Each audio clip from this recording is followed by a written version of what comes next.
All right, I'm calling to order the meeting of the Westtown Township Planning Commission. It's tonight, Wednesday, July 8th, 2026. It's 7:01. And I invite you to join me with the Pledge of Allegiance.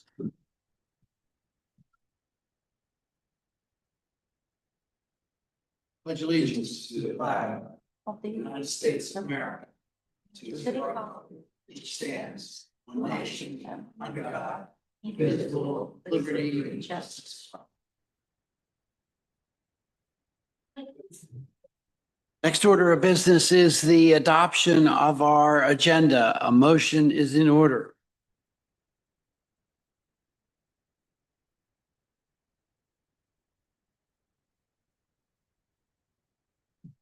I'll make a motion. Yes, I'll make a motion to adopt the agenda, but I would like to suggest to switch a few things around. I'd like to have the land development application for Westtown School Dining Hall be switched with the ordinance amendments for conservation design.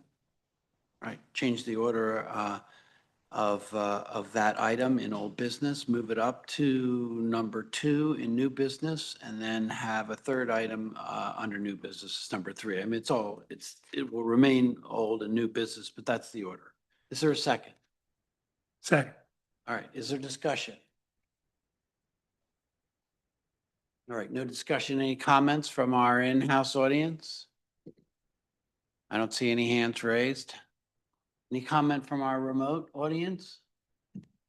No hands raised. All right, I'll call the question. All those in favor of adopting the agenda signify as modified, signify by saying aye. Aye. Are there any opposed? No opposed. The motion passes and the agenda is adopted as amended. Next item is the approval of the minutes. We have 2 sets of minutes to review, one May 20th, 2026, and the other June 3rd, 2026. A motion is in order.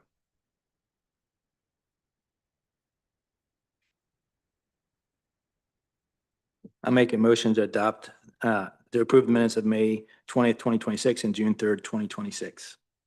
Is it May 26th or May 20th? It says May 20th on this, but it does say May 6th on the meeting minutes. Which is correct? I can't remember. It's May 20th. May 20th. Okay. Great. Is there a second? Second. All right. Is there any discussion, any amendments, any changes, any deletions from the minutes? Let's take the first one, May 20th, 2026. Yeah, my only comment would be that, and I think it was already pointed out, that it says May 6th, but it's really May 20th in the 4th line from the top. So it's just a typo. And that's the only comment I had on the May 20th minutes. Okay, any other comments on the May 20th meeting? Any public comments from the in-house audience? Any hands raised for our online audience? I don't see any. Okay, let's move to June 3rd. Any comments from the commission about the June 3rd minutes? Any additions, any corrections, any deletions? I have a question as to why the motion to approve the minutes did not pass. I believe it was 3 3-0. yes and 1 abstained, but we have a commission of 7. I need 4. So that's why we're doing it again. Correct. That's why we're doing it tonight. Correct. All right, yeah, I had abstained because I was not at the meeting that those minutes were being approved. Looking at our bylaws say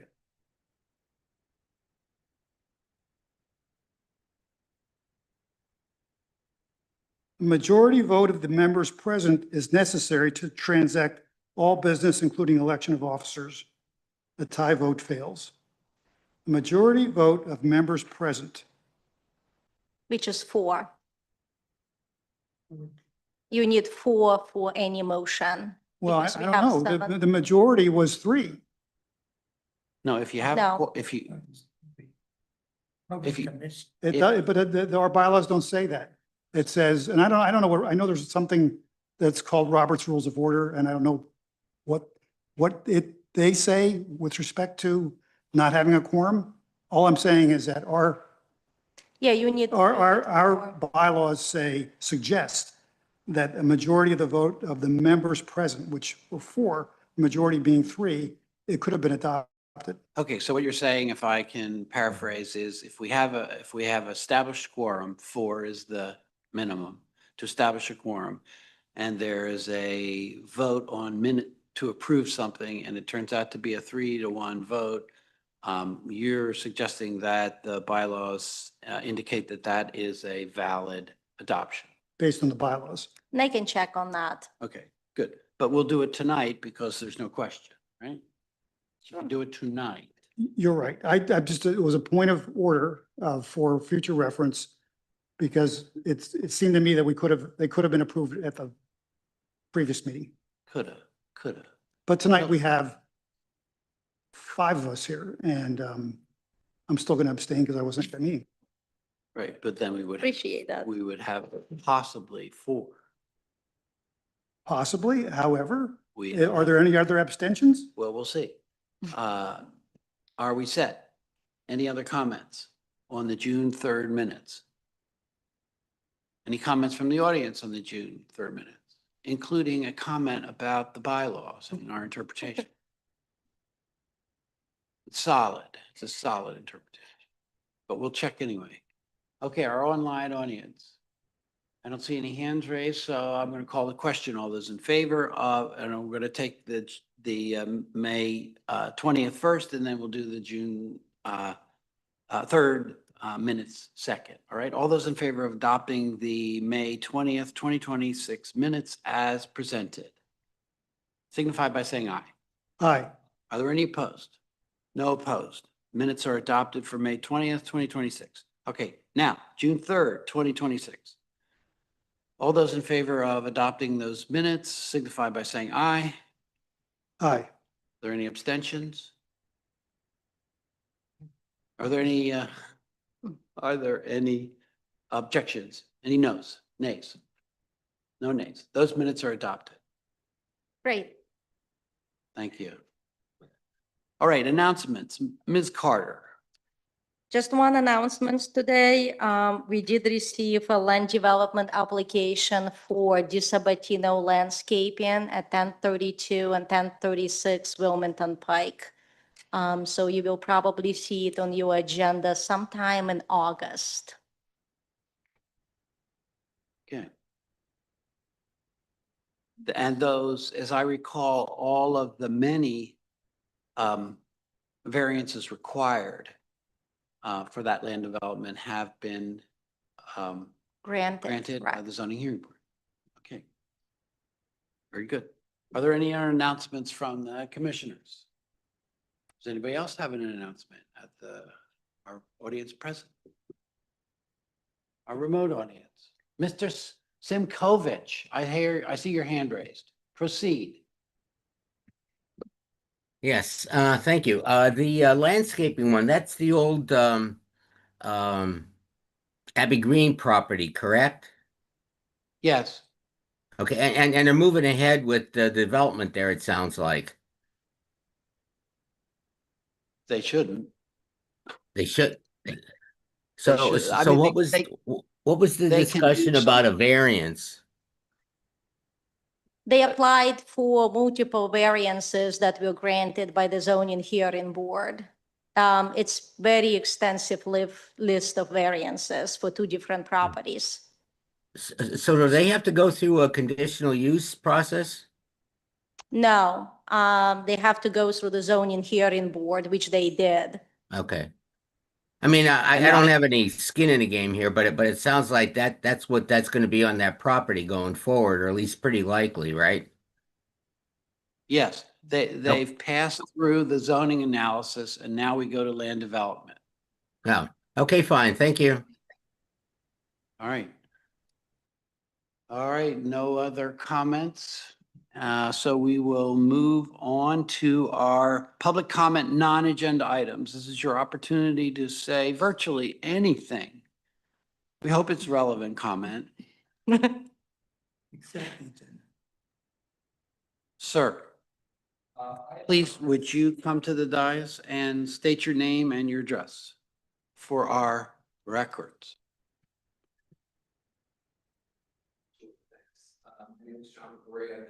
Could you hit the microphone, please? Yep. Thank you, sir. Okay, Just press should- it. Green light is on. My name is John McGrory. I live at 1110 Fielding Drive, Westchester, PA, Pleasant Grove. I'm not sure if this is public comment or if it's part of the agenda. I had some comments around the parking. The Item? parking matter is on our agenda. Okay. So this is your opportunity to comment on a non-agenda item. Okay, I wasn't sure if it was on the Take agenda. anything, politics, religion. Just not Would politics. you like a good dad joke? Well, no, Okay, I'll wait then. Thanks. thank you. Any other comments? Any comments from our remote audience? I don't see any hands raised, so I'm going to close the public comment period for non-agenda items, and we'll move on to new business. And the first item on our agenda is concern regarding requirements for residential parking. A concern has been raised regarding the parking requirements for single-family residential dwellings. The Planning Commission is requested to review the standards and provide feedback on whether any revisions should be considered. Ms. Carter, would you please summarize Sure. what the issue is?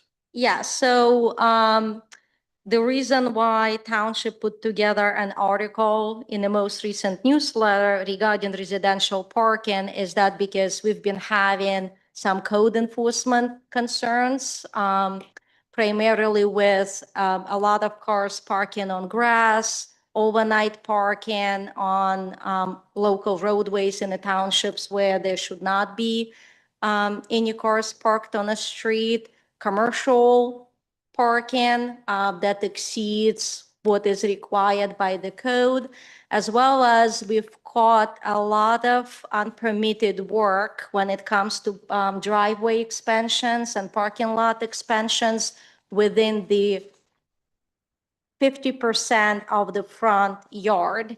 Therefore, that's what the article was, to remind the residents about parking restrictions and parking regulations.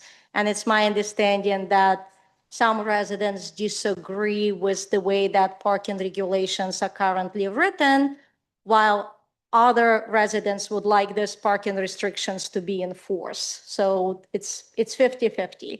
So I believe there was a resident at the Board of Supervisors meeting raising that concern on Monday. That's why I placed it on your agenda for discussion. We are just talking about residential parking for single-family dwelling units, which is required to have at least a minimum of 3 parking spaces, which includes garages. One of the concerns is that garages are mostly used for storage and not for parking. Therefore, you would see as you drive through the township that people are parking within the driveway, which is supposed to be not used for parking according to our regulations. Okay, and you, in our packet of materials, you provided a document that is entitled Code Corner Residential Parking with a diagram. Correct. So that was the article, and provisions for off-street parking and loading, which I believed we reviewed just in 2024 for shopping centers, so 2023. Right, that was to accommodate the construction of the Chase Chase Bank Bank, in the correct. Westtown Marketplace Shopping Center And address some of the shared parking issue. regulations, yeah. All right. Commissioners, do you have any questions about the residential parking requirements as set forth in our zoning ordinance, or the township's summary of those requirements in the Code Corner residential parking document?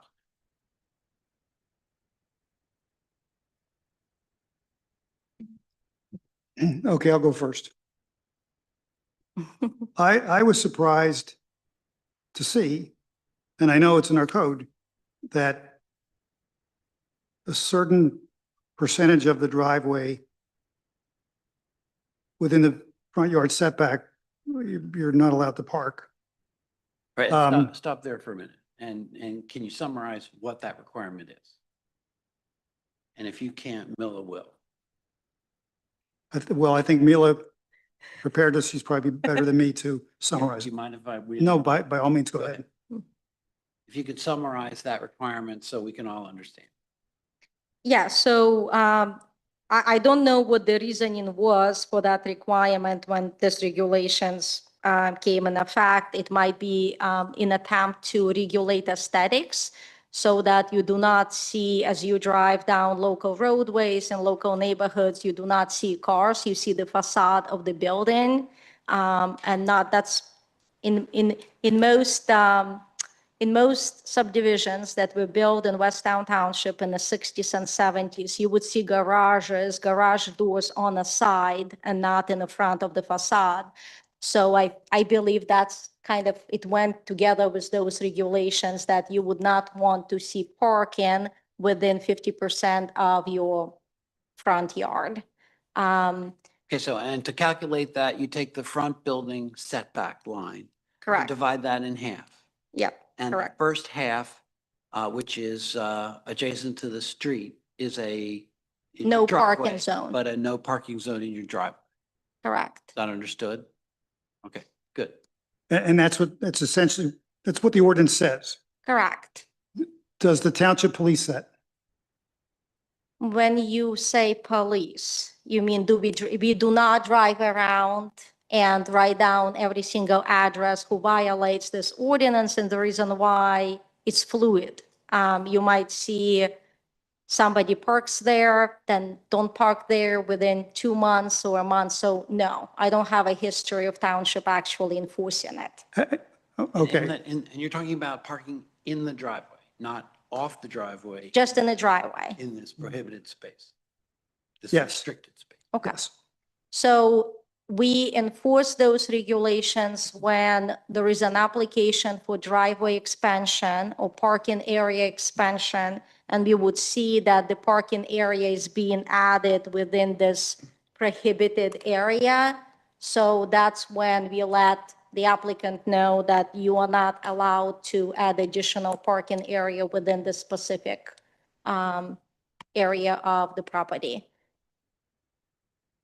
I did not attend the meeting, but I did view the video of it, Mhm. the recording on YouTube. And I know some people were upset about it and argued that that's in effect a taking, in that they're not permitted to use that part of their personal property, private property, for parking a vehicle. So I think, is that essentially what the issue is and why this is on the agenda tonight? Yes, so, but we also have residents who would like this provision to be enforced. We have residents who believe that for some properties, it's a site distance issue.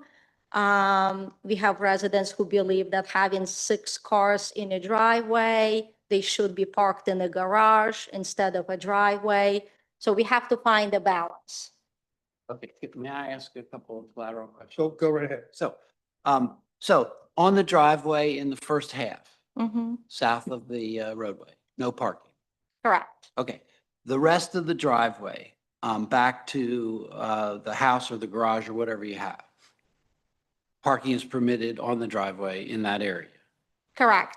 And you Alright. cannot park on grass, so if. Well, I'm not there yet. I'm not Okay. there yet.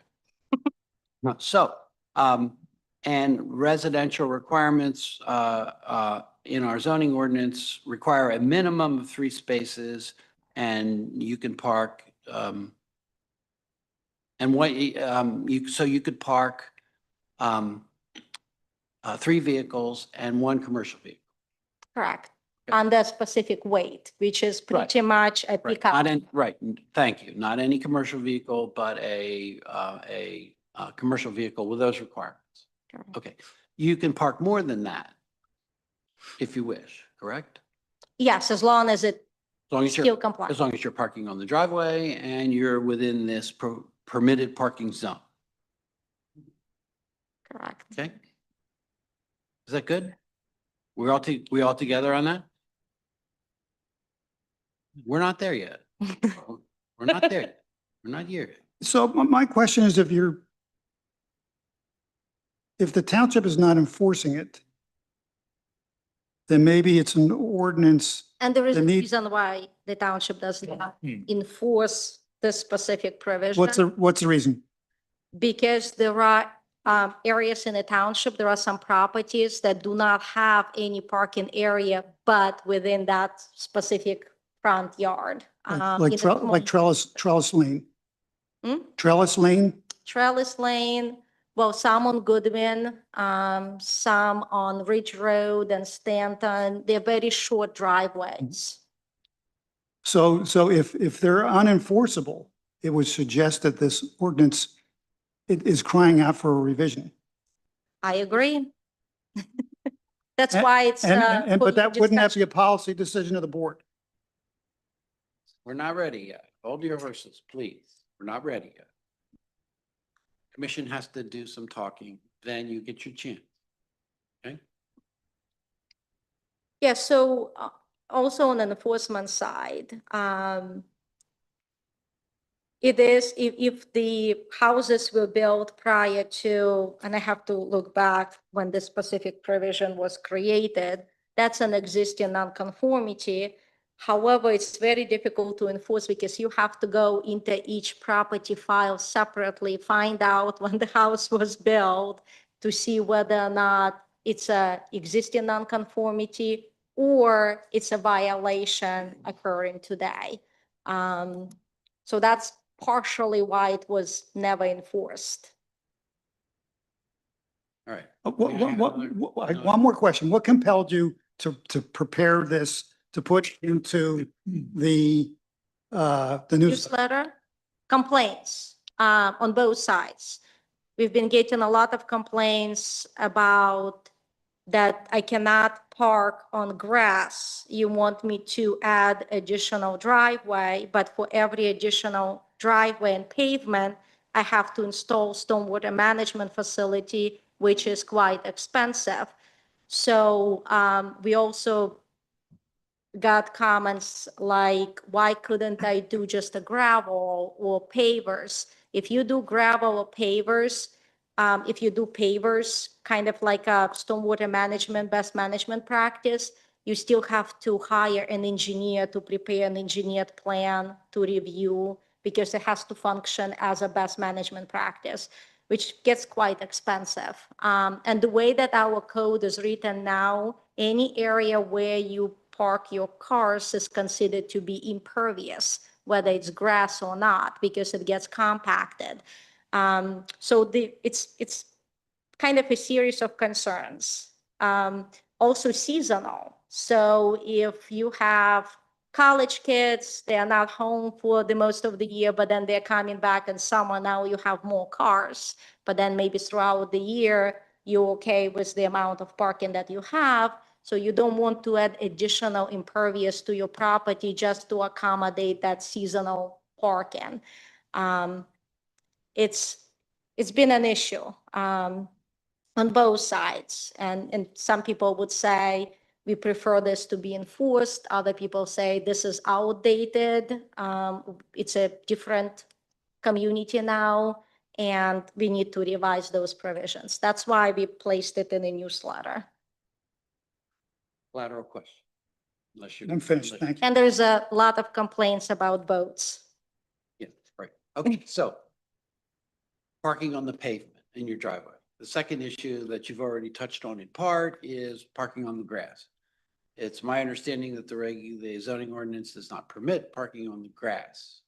You can park off of your driveway if you have a suitable surface Correct. and you do, depending on its size, you do the appropriate stormwater calculation because the alternative surfaces are considered to be impervious for Correct. stormwater purposes. And they are impervious to some degree. Now, commissioners, other questions or concerns? The quick question on the parking on the lawn. And you're saying that if there's repeated, it could cause compaction of the soil. So that's being calculated into the impervious coverage issue? Well, right now, it's a violation of the zoning code if you are parking on grass. So you would have to, you would have to apply and provide an engineered plan, and you have to pave it. You still have to pave it. You can't just park on grass because it's not permitted. But you can have an alternative to paving. Correct. You can do like pavers. But I thought you were saying something about if you were to park on the lawn, then it It creates becomes, compact. yes, yeah, that's another issue. Is it the square footage of the entire vehicle or just the square footage of the 4 tires?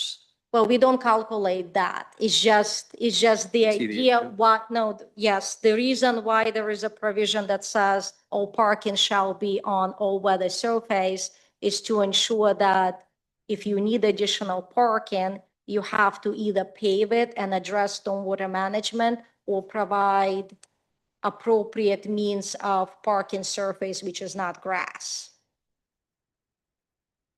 Which gets costly. Yes.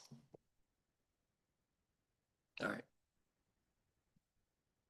Thank you. Any other questions or concerns the commissioners want to raise? Mr. Hatton? I'm curious as to the garage aspect of this. Mhm.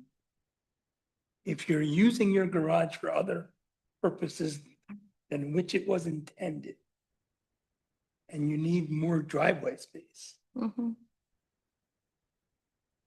is it granted? Or do you have to say, no? We do not regulate your garages. Garage is a garage. If residents use it for storage, as long as what zoning regulations are based on, when you provide an application for single-family home, you just have to show a minimum of 3 parking spaces, whether it's within the garage or outside of the garage. If the family moves in and now they're using their garage for storage and parking their cars within a driveway, that's a violation of the zoning code. But we don't really tell people how to use their garages. It's supposed to be for parking. So are you saying that if the garage is not available for parking and say the minimum 3 the motor vehicles are parked in the driveway, that's technically a violation of the zoning code? As long as you can, if you can park 3 cars on your property, whether or not you use the garage, South of the Correct. 1/2 prohibited Yep. zone, that's legal. that's legal. As And, long as you're as long as you're on the all-weather surface. And also one kind of thing to remember, garages, when they were built back in the 60s or 70s, is quite small for many households now.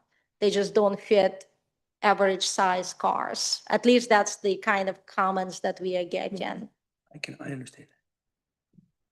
And sort of looking into the future a little bit.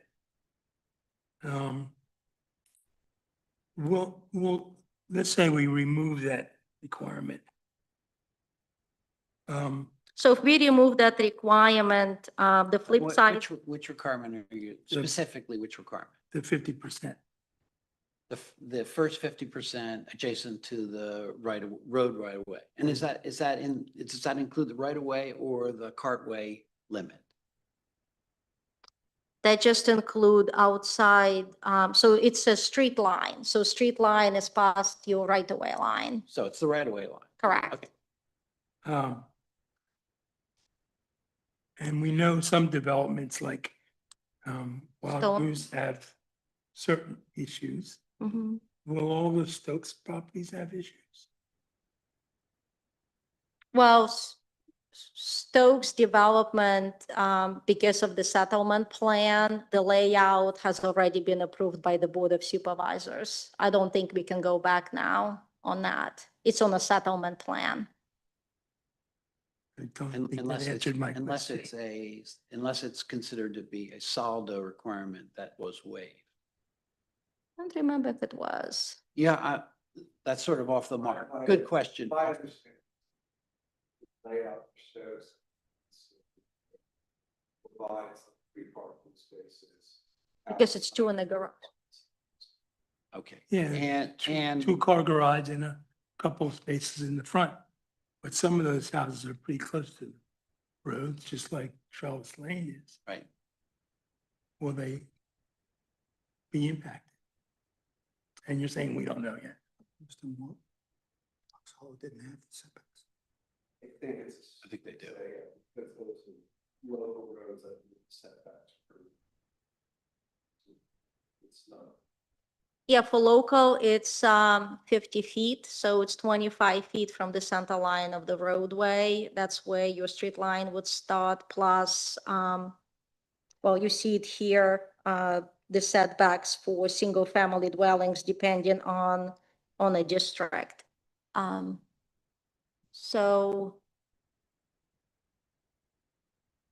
So I would say, 40 feet, R2 district, just trying to look at the map. Yeah.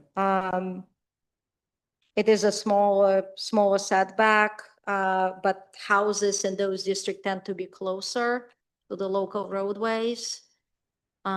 If you get rid of this requirement, what I can see could happen, you would get applications for parking area expansion. So you would not see a driveway and a parking area in a house. You might see a driveway with a larger parking area in the front yard and an additional parking area in the back. Because you cannot regulate specific property. Those provisions would be applicable to all township property, all properties in Westtown Township, all residential properties. What about other type vehicles like boats or RVs? So they're not prohibited as long as they are past the facade of the house. So And you, side yards and rear yards. correct. And there is no minimum, so we have a couple of properties that people complain about that has 4 boats. Yeah. In the But backyard. they have to be parked on an compliant all-weather surface. If they are on a trailer, yes. If they are not on a trailer, they can sit in the backyard, but if it's more than 30 days, they have to be screened from view from public roadways and from adjacent properties. So if you take your boat off the trailer and put it in the backyard, it can sit on the grass, but it And then has put to a fence around it, and then you're okay. Okay. If you have it on a trailer, the boat has to be within the driveway or within the parking area. Okay. And you mentioned, I'm sorry, I'm taking up too much. Are there any other comments from the commissioners? All right, I'll continue. Are there any other concerns about parking vehicles on grass that you want to mention? Parking on top of water line, gas line, we've seen that. So this is just unsafe. On top of septic systems, we've seen that as well.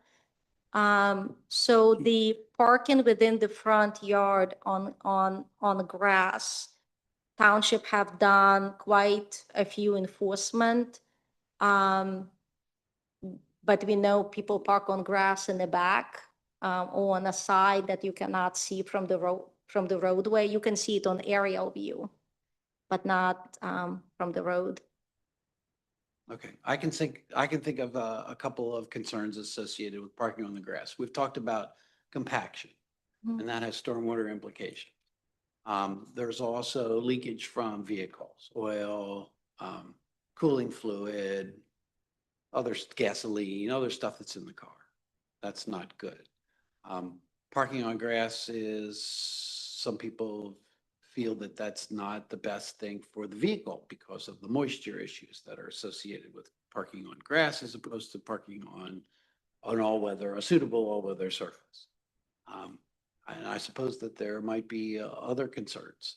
There's also an aesthetic concern. And the municipal planning code allows townships to regulate uses and structures according to aesthetic purposes or aesthetic issues. Are there any other concerns? Otherwise, we're going to go to public comment. Have any other concerns, Mr. Pingar? I'm concerned about the township staff spending so much time on this topic. And I know your staff is limited in size and you have a lot of things on your plate. And I know it's a real quandary to have to deal with these sometimes conflicting circumstances for different people in different communities.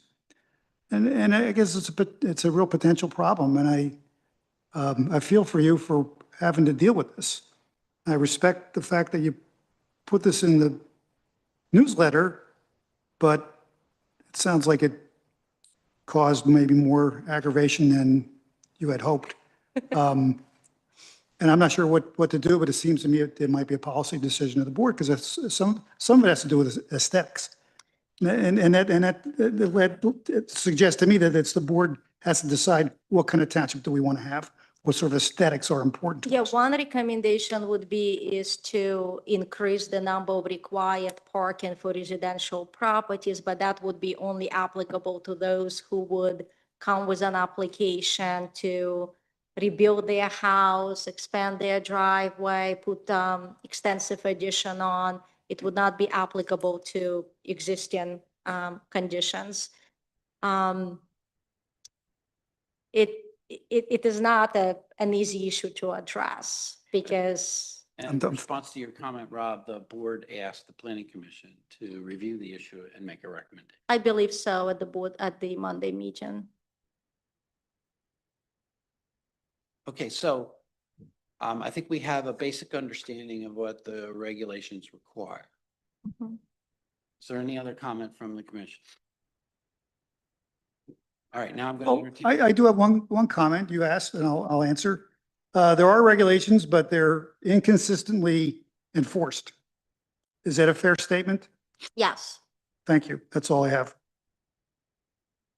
Okay, now I'm going to call for public comment. There are ground rules. Ground rules are, the planning commission makes recommendations. We do not make binding decisions on any of these issues. That is reserved for your elected representatives. We have a representational democracy. They make choices for you. You vote for them or not vote. Please limit your comments to as short as you can, and please make them succinct because there may be a lot of comments and we have other items on our agenda. I want you to come up to the podium and state your name and your address, and then let us have it. Not us. And I'll let you order yourselves. Whoever wishes to make a comment, approach. If you just push the button, yep. Thanks. Hi, my name is Ted Arnold. I live at 1142 Pension Hall Road in Pleasant Grove, have since 1986. This is the first I'm knowing about the parking thing, but I think it has unintended consequences that you guys haven't quite gotten to. The totality is I can't park a car in the half of my driveway between halfway up and the street. Okay, somebody has to explain to me a safety reason or a beautification reason that my Toyota Sienna looks really nice up in front of my garage, but down towards the street, it doesn't. Number one. And I don't see any safety issues. Number two, I have 4 kids, 10 grandkids. We have them over for a Sunday night. 9:30, been late. My son who lives in Lancaster County's got an hour-and-a-half drive. I say, hey, son, why don't you spend the night? I got 3 extra bedrooms, just my wife and I. Only he can't because this ordinance doesn't allow him to put his car anywhere.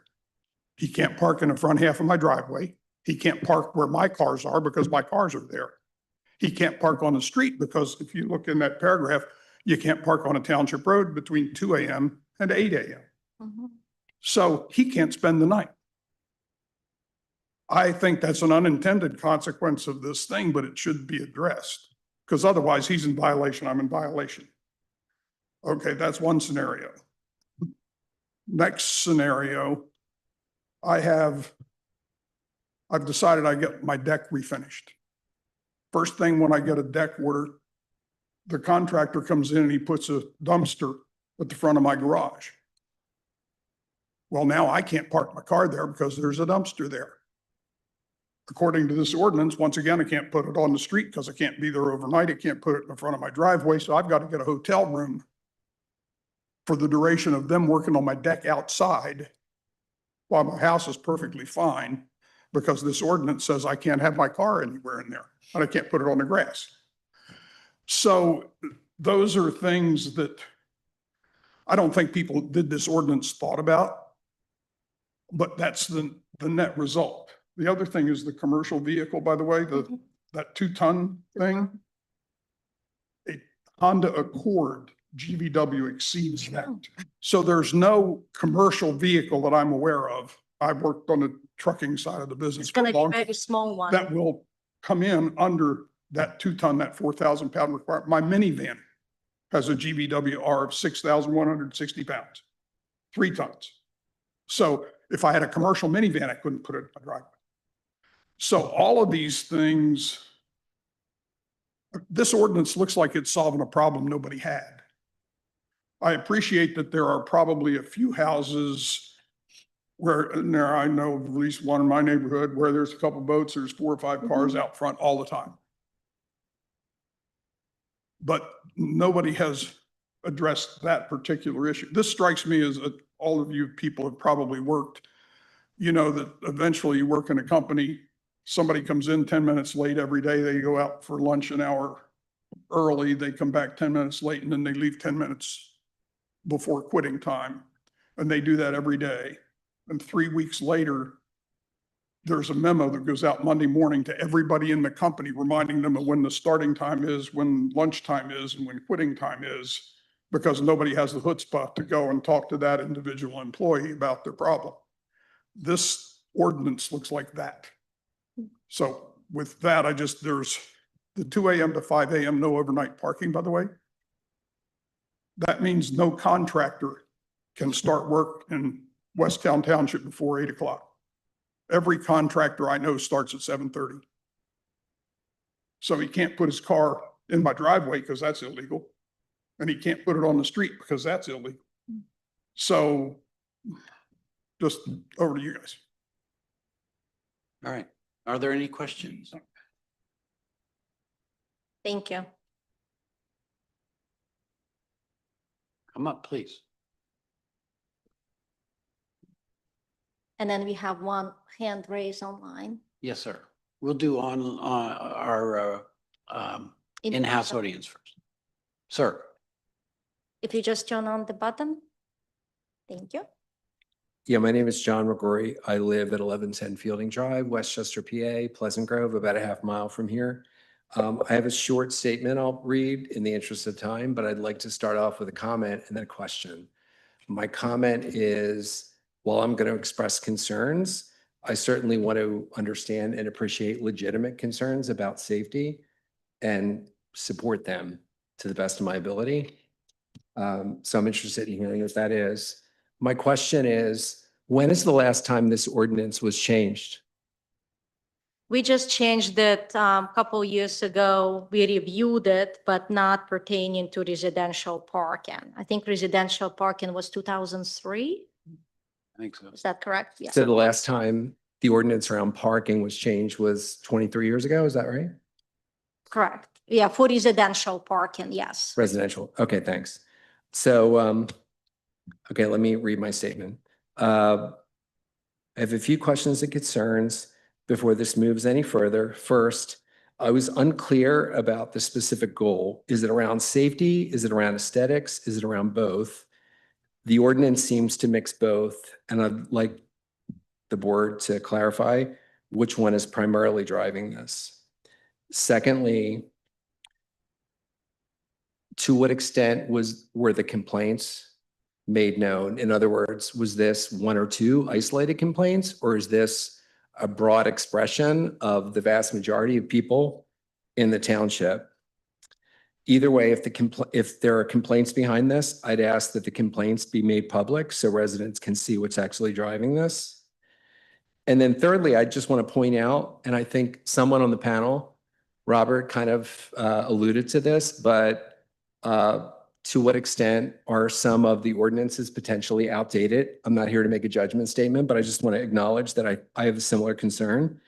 For example, some of the ordinance says that there's a dust-free all-weather paved surface requirement. I would seriously question, A, what does that mean? And B, how is that going to be enforced? And a ban on parking between 2 and 8 a.m. I think that you offered very legitimate concerns about different scenarios. I think there's more scenarios that warrant concern and reflection. So I don't really understand how that could be enforced and how that could be reasonable. And then next, I do want to acknowledge that most of the homes in the development that I live in, which is Pleasant Grove, again, a half mile away from here, are 4-bedroom plus homes built for families of 5 or 6. These parking rules were written for an era when households primarily had 1 or 2 cars, and maybe the garage at that point was used to house parking. I think the plot thickens and people gather stuff in the garage, and maybe that's possible, maybe it's not. People have multiple jobs, multiple people in their homes, multiple schedules, multiple drivers, service calls, contractors, lots of things that happen. And it really provides significant constraint and concern around the ability to abide by the current by the current ordinances. I also want to say that some people in my neighborhood park their cars on the street in order to block their driveways so that their kids can play in the driveway. So if the overarching concern is around safety, I would just question what's the primary concerns around safety and how are you mitigating safety? And are you focusing on the right issues, particularly given that resources are constrained and there's lots of things to focus on? So I would ask, and also in regards to safety, I'd ask the board to look at the real hazards in this township and prioritize them of utmost importance. So there is a very dangerous stretch between Pleasant Grove and Cockburn. In fact, my son, who's 23 years old, almost got T-boned by somebody on Pleasant Grove when he was coming out to Cockburn. Today, my wife was 2 cars behind him, coincidentally, and happened to witness this. So if the interest is driving safety, I would just ask, how are we assessing and mitigating the risk and focusing on the right things given limited resources and priorities? And then I'd like to know, and I think you may have answered this earlier tonight, but is this a discussion? Is this a workshop, or is this going to vote? If it's going to vote, A, when and where will the vote happen? And B, how can some of us that have concerns advocate for what we believe is the appropriate information to share with the people that are going to drive this decision? I guess that's it. Any questions? Do you want us to try and answer some of those questions? That'd be great. Why don't you do them? I didn't make a complete list of them. Why don't you pose any questions you want and we'll try to answer. Okay. A, what's the primary driver for this? Well, we don't know because the ordinance was passed at a time when no members were on the What's the primary driver for bringing it to the commission now? complaints. Can you be more specific? Was it 1 complaints, 10 complaints? No, it was over, and I can pull the numbers. We've done a few code enforcement on parking on grass, no parking of boats and trailers. When I say quite a few, it's probably about a dozen or so. dozen? The last year. And then as properties are being sold, we required some property owners to apply for retroactive permits because they added parking areas within the front area of the yard. And then few neighbor complaints, try to remember the neighborhood. And we have, when it comes to complaints, unfortunately, nobody fills out a complaint form. So it's either the call and we go out and investigate. If we have a contact information for the property owner, we follow up via email or call and let them know this is what provisions say, this is how you would comply. If we keep receiving complaints about specific property, that's when we issue a letter. So then we have a written record that we followed up. So I can look into see how many letters we send out in the past 2 years or so.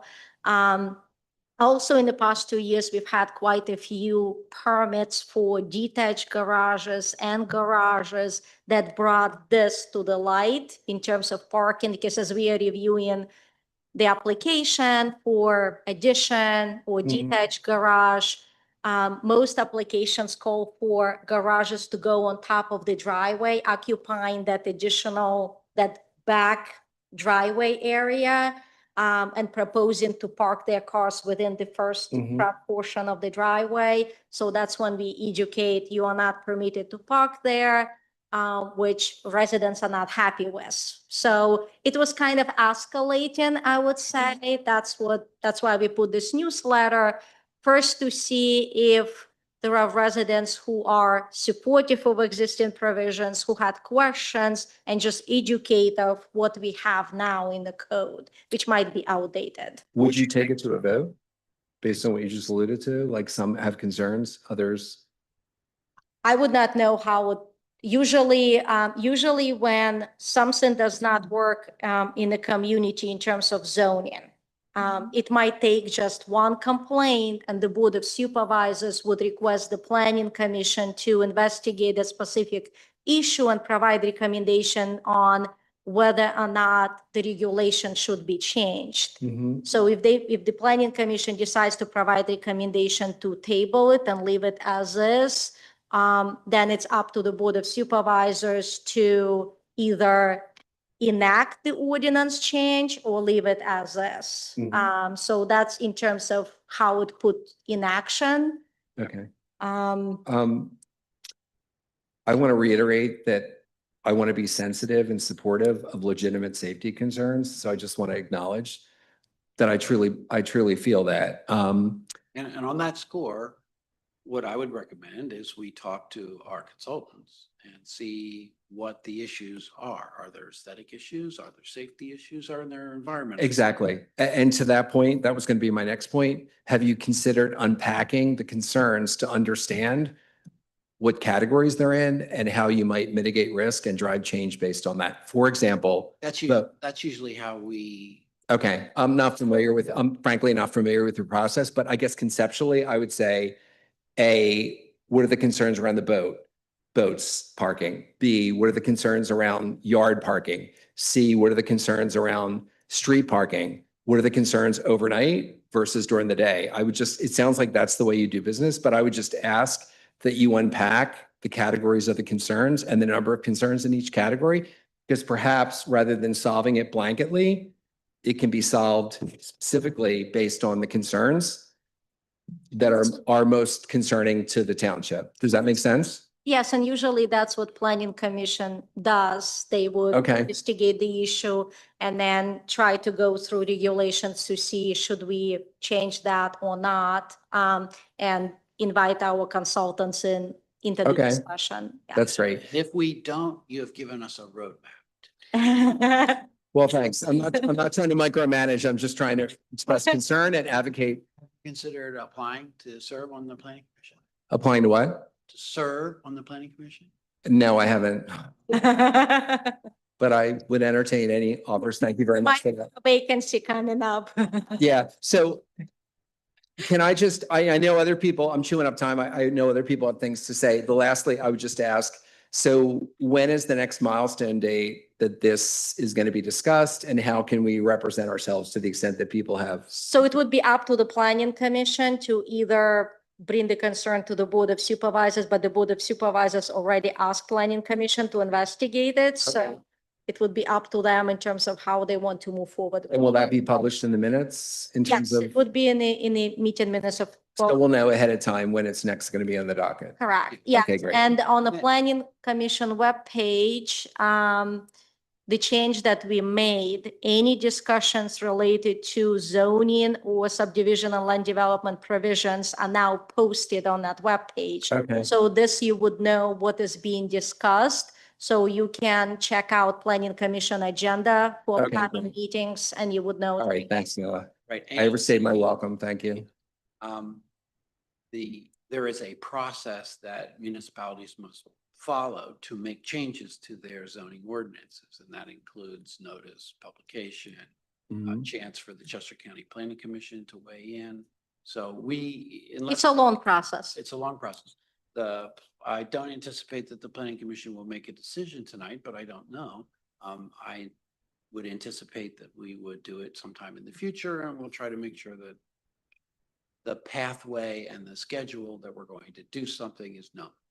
And when you say you're not sure if you'll make a decision tonight, that's to advance the request to revisit or make a decision? Correct. Or how exactly we're going to do it on the schedule we do. Okay. Bless you. And I would encourage you to, if you're not already, and this is really for everybody, to sign up to get the listserv notices from the township about meetings. For example, this meeting tonight and every other meeting, a day or two in advance would have the agenda. And you would see on the agenda that there's going to be further discussion about this topic. Okay. Yeah, well, I appreciate you listening to me and other folks that express concern, and I'm sure you'll take it into consideration before anything happens. Thank you. Next.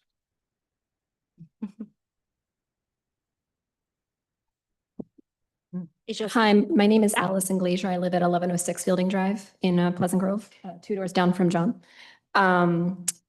A lot of the things I was going to say, some people have already touched on, primarily, like you said, the contractor issue. My children are young yet, but as my children grow older and are drivers themselves, we live in a very suburban area. There's no public transit.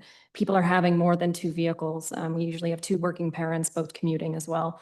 Modern vehicles are not fitting in some of these garages. Also, some of my neighbors, they're, like you said, they're shorter than others. And so, they would have pretty much no parking in their driveway whatsoever. So it seems like it's something that is not been enforced in terms of precedent, but also inconsistently enforced because everyone's got different sized driveways. And these houses were obviously built in a different time.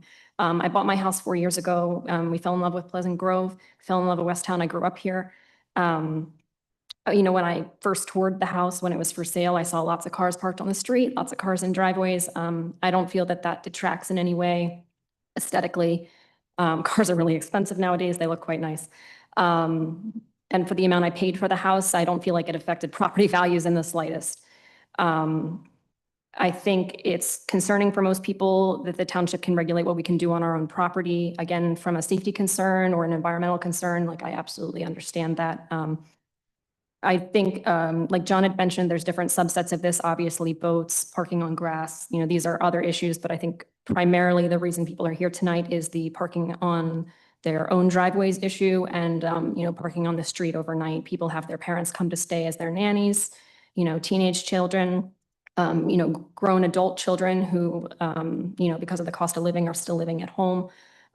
These are things that are affecting not me yet, but a lot of my neighbors.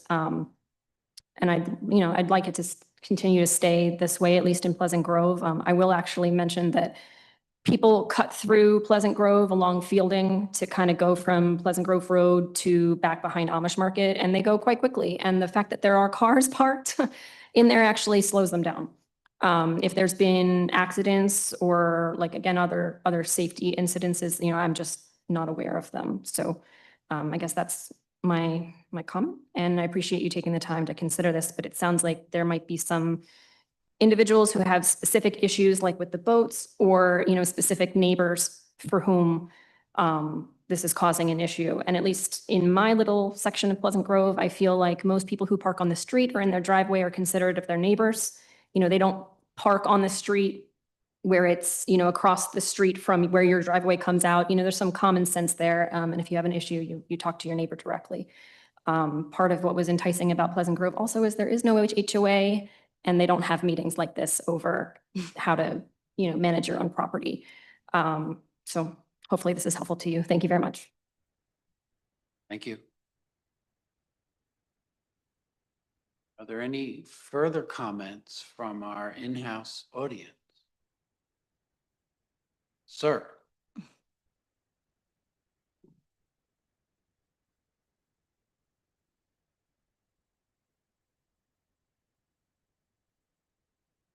My name is Ed Scross, also from Fielding Drive. They didn't pay me to be up here, but We're I gonna exclude Fielding Drive. Saw this. I think Mila is doing a great job listening to the public, whether it's not an issue of major importance. I think that's great. But I think you still have to deal with extremes. So code enforcement's out there. If they see patterns, if they see issues related to safety, you still have to enforce things. So I don't think there's enough information here for you guys to make a recommendation to the board to say, this needs to be changed, this needs to pay, et cetera.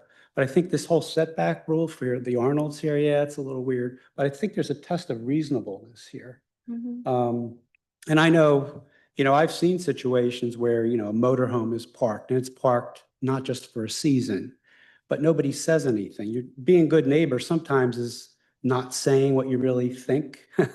And I know neighbors that, aren't complaining sometimes. Rob, you mentioned the issue of aesthetics.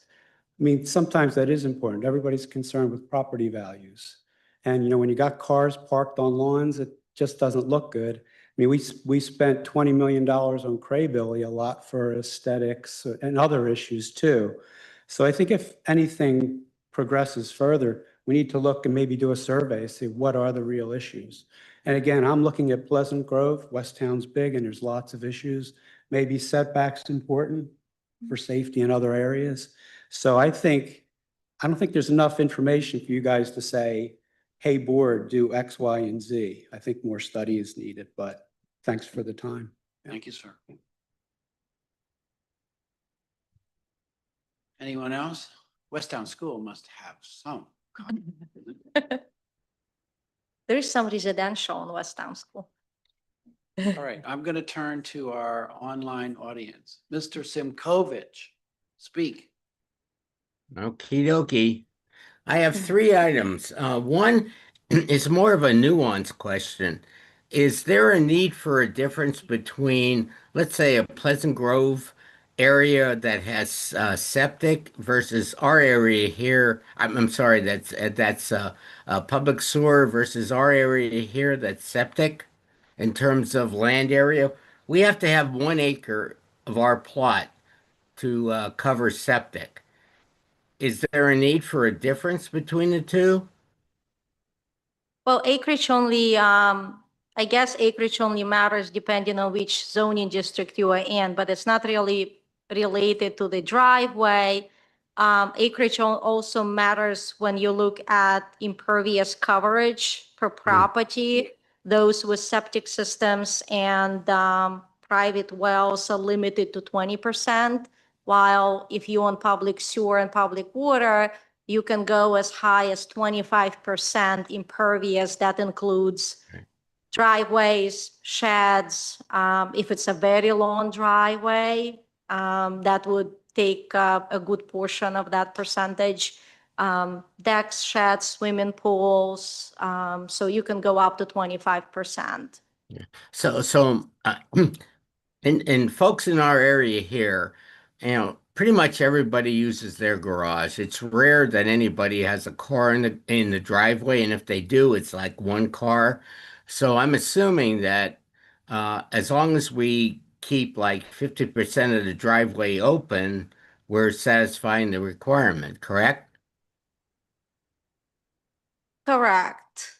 And then secondly, my second question is on instances where we have, let's say 2 or 3 or 4 times a year, we have parties over at our house. We're okay to have people park on the street as long as they're gone by 2 a.m., correct?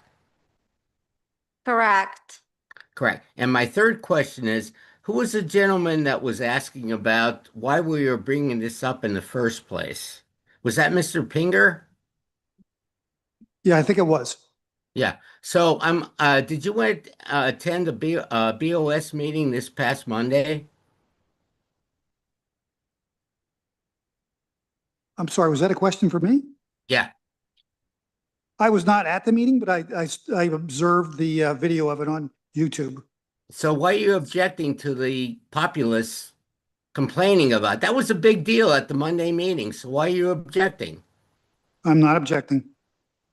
Well, apparently you were. All right, we got you. We got the point of the question. I mean, Yeah. Okay, good. why, the real issue was, what's the nature of the enforcement burden on the township staff with this kind of ordinance? And we understand that that's an issue. All right. Do you have anything else, Mr. Simkovich? That's it. Thank you, sir. Are there any other online comments? I don't see any hands raised. Mila? No hands? Okay, all right. So back to the commission. Do you have any sense of how you would like to proceed?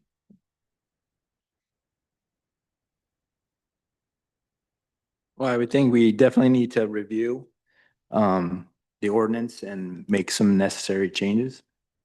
So I don't know if that's where we, plan on for the next meeting or two, once we're able to get more information and, look at some of the specific scenarios, that kind of thing. And as we do with most ordinance work or review or whatever you want to call it, we also compare our ordinances to what other townships that surround us are doing. So Okay. we're not an outlier. So that's something that has to be done to review what their parking regulations are. Yeah, I would say that it seems that there is a need to revisit the ordinance. However, we've been directed by the board to prioritize a few others that we haven't gotten through yet, specifically pipelines, and secondly, Conservation. the flexible development. So I certainly, unless the board indicates otherwise, I would take care of those two first before we get to parking. Any other comments? Well, if we don't take care of the parking sooner rather than later, will this continue to be a percolating issue?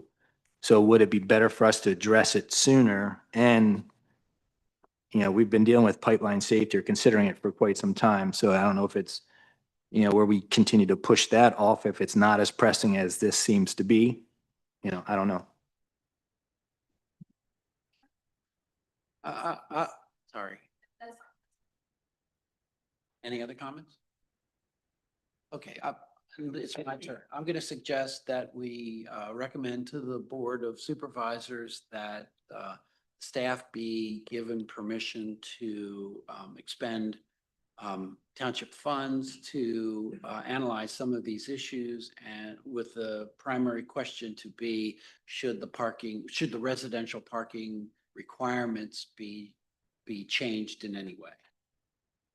Okay. Now, that's just my feeling. If that's the consensus of the commission, then that's how we'll proceed. When you say expending funds, do you mean to retain a consultant? Or ask our consultants, who are expert in many of these issues, what their view is. But it would require them to expend time, therefore the township pays. Therefore, the Board of Supervisors would have to okay that. Yeah. I concur. We good? Okay.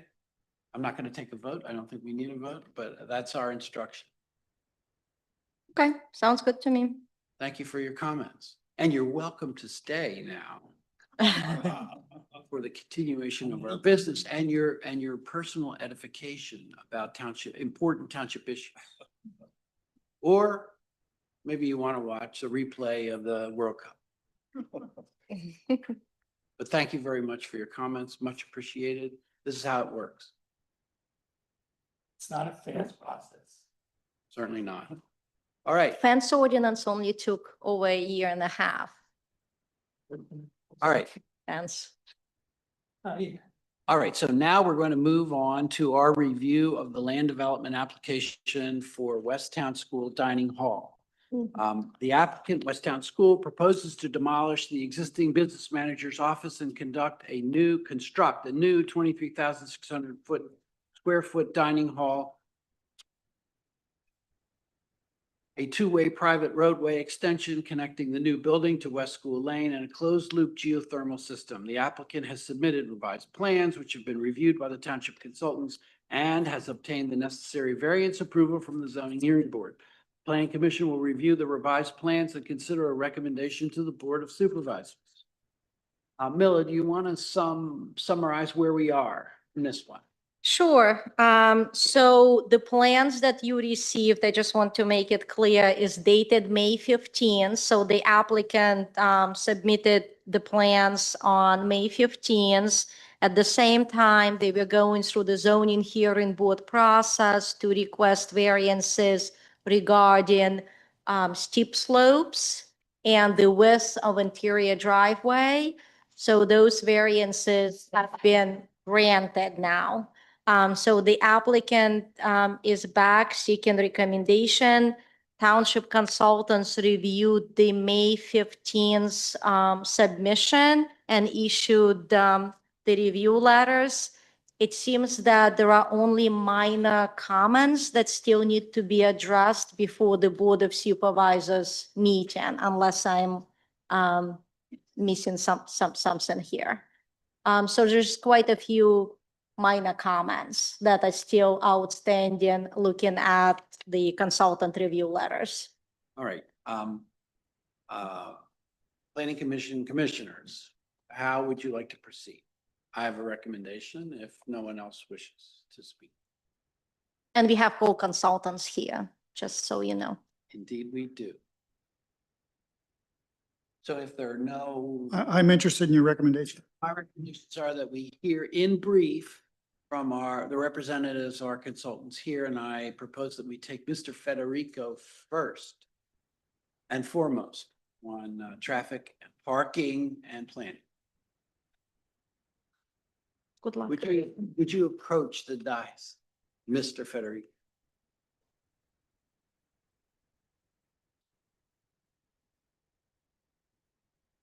Welcome, Mr. Federico. It is always a pleasure to hear your guidance and your expertise. Thank you, sir. Lovely being here tonight. I recommend they not be allowed to park in the first half of the, no. I would suggest that Sure. from a traffic perspective, the outstanding subject, since the zoning hearing board granted the variances that they were seeking, we are down to minor issues, minor geometry by the health center driveway, having some discussions about signage, and That's signage is 6D on your review letter dated June 1. yes, yeah, and this is, and we've run into this in different forums, but if the manual of uniform traffic control devices specifies certain signs, and several updates ago, it was deemed to apply to all private roads that are generally accessible to public travel. Makes sense. And it is not necessarily the custom, how do I want to describe some of the signs on the Westtown School? They are not federally compliant for the regulatory, because you're supposed to be able to see the shape of a stop sign or a yield sign and reflective. And so we're just trying to clarify a couple points. But is this a zoning requirement or a saldo requirement? If you remember. I believe this is Saldo? saldo. Okay, so Yeah. the Board of Supervisors could waive that requirement if they wish. It is, I'd almost throw that in an ADA type thing, Yeah. that you know, At the federal government has adopted a rule, PennDOT has adopted the rule, the municipalities are bound by the rule. It's kind of why we, for many of the people here, before I bring up a sore subject, in the Pleasant Grove neighborhood, we had changed some of the roundabout signage Yeah. from the more quaint wooden signs. Yeah. And I know it wasn't terribly popular, and we went to PennDOT to try to get, you know, variance on that. Thing is, there is a separate regulatory Yes. requirement that may apply. Okay. Correct. But otherwise, I think, you know, the comments we have outstanding are minor. Okay.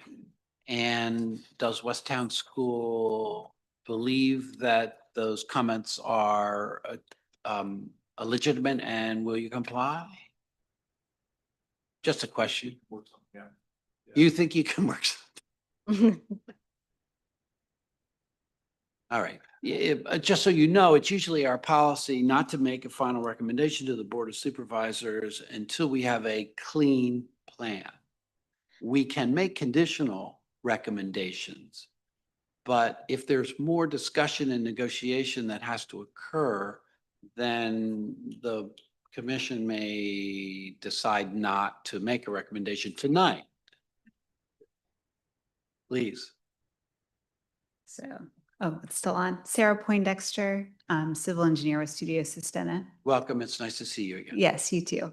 I just want to clarify that we have met with the reviewers and any outstanding items. We've come to agreement on what those revisions need to be.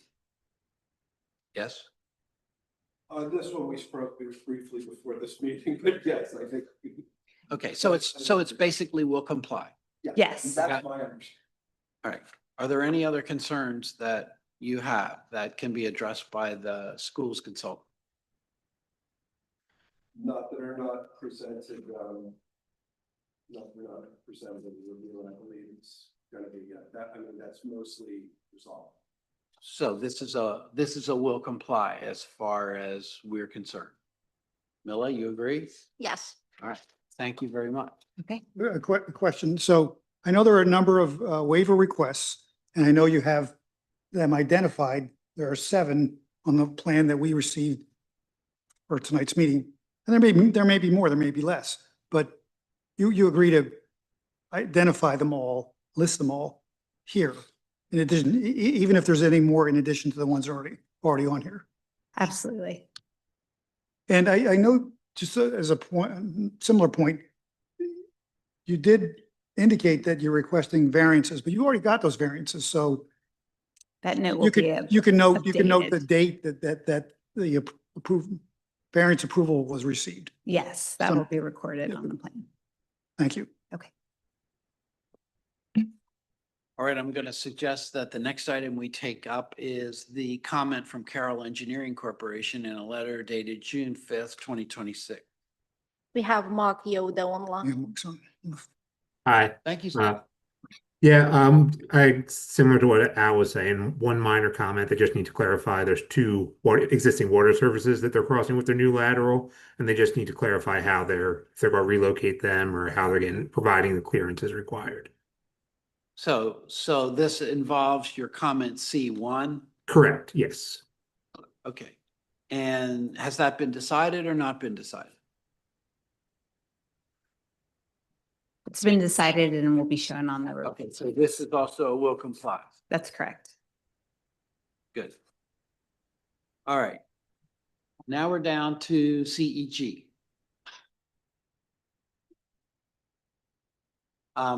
Would you summarize where we are, please?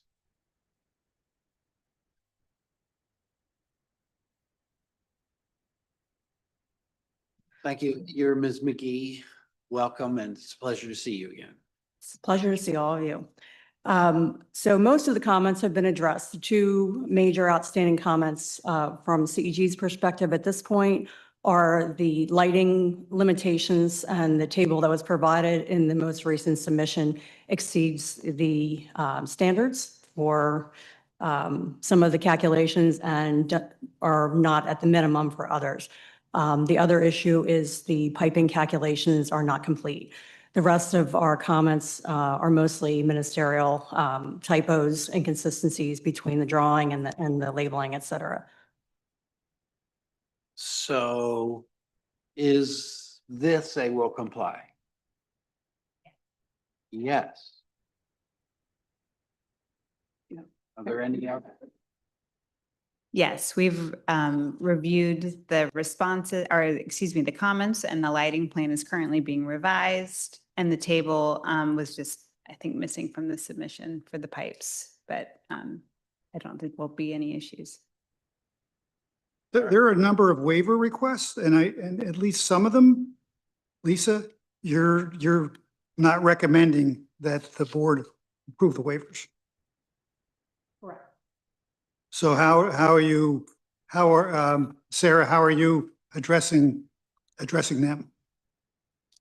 Sorry, I actually don't know of waivers that weren't supported. Which ones? Some of them were omitted and a couple of them we made comments. Yeah.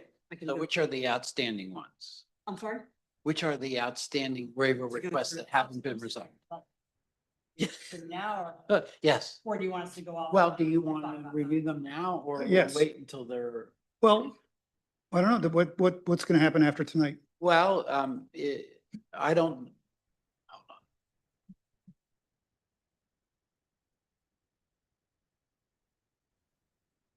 We have not communicated with West Town versus the waiver. We talked about the lighting and the piping, but we have not discussed the further. Question for Mila. Are we on the clock with this one? If the, So West Town School graciously granted us our third extension.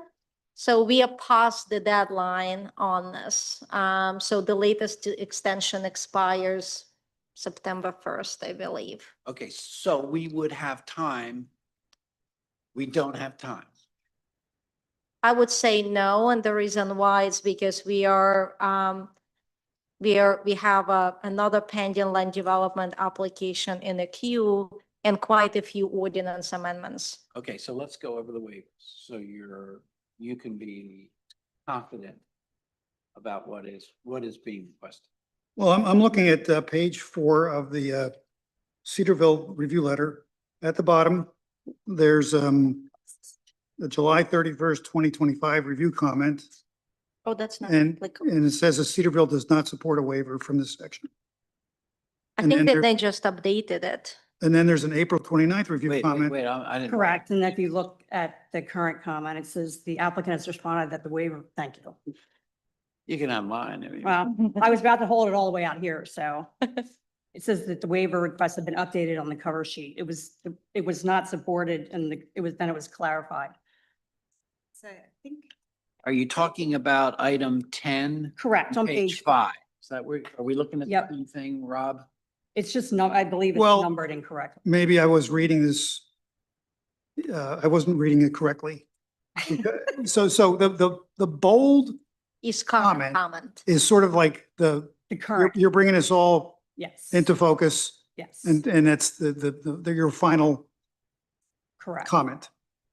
And the rest more of a historical background Right. comments. And you say, Cedarville has no objection to the waiver request conditioned upon addressing all other outstanding stormwater management comments. Correct. And Sarah, you're saying you've agreed to address all other outstanding stormwater management comments. Which is conditional upon the piping calculation Okay. being, so. And that waiver, is that a numbered item on your cover sheet? The waiver request? That's stormwater management, which is section. 144-305A and 144-308A. Okay, so they're there. All right, very good. Thank you. And then I'm moving to page 6, where you say current review comment near the top, comment remains unresolved. But that's something, Sarah, that you say that That was where we. that's you're where- going to comply with? correct. It was a note to be added. All right. So before I move on, there's another iteration of your plans that has to be produced to be reviewed by all the consultants, and they can sign off on all these things. That's correct. And it was our understanding that those plans would need to be finalized before the Board of Supervisors meeting. So is it fair to say that those plans are going to be submitted, provided to the consultants? And I'm asking For Mila, review prior to the Board of Supervisors meeting. provided to the consultants prior to the Board of Supervisor meeting, and the consultants would produce letters that say everything's been addressed and we're satisfied. Ideally, yes. Yes. Ideally. Yes. Optimally, yes. When do you expect? Next Friday. All right. So, and that's why I'm suggesting that we might consider a conditional approval. So we, even though we don't have a final set of plans that has been reviewed by our consultants, our policy usually is to get a clean set, which would have all the changes entered onto the plans, and then we would make a recommendation to the board. But if we don't have enough time, as Mila is suggesting, then I would recommend that we make a conditional recommendation to the Board of Supervisors. I understand. Thank you. I'm not sure I agree with you yet. Me personally, of course, I'm only one of One five of here many. tonight. One of many. I'm just continuing. I've highlighted different things in this review letter, so I'm just wading through them. We're going to tag team, so that's good. Thank you. On page 10, in the middle, current review comments from the May 15th. Review remain unresolved pertaining to second and third bullet comments, whatever they are. But Sarah, I guess you're saying you're going to comply with whatever they are. That's correct. Those are The notes. stone, the type of ashdale stone that you have to use, and whether or not you wash it. Correct. All stones should be washed. Correct.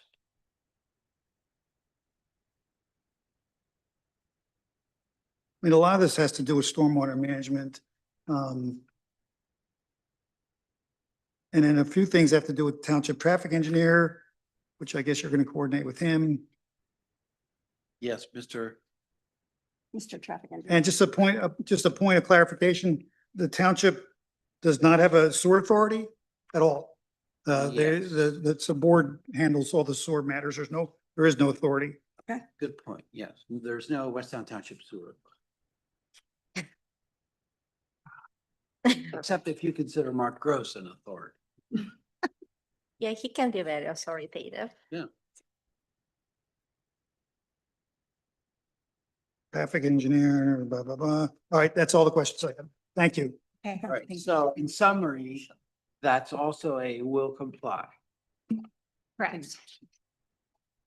Okay, were there any other consultant letters that I have missed? No consultant letter, just an email from Jerry Dinanzio that he Yes. does not have any additional concerns, that whatever concerns he had been addressed. Okay, so that's a will comply as well. Correct.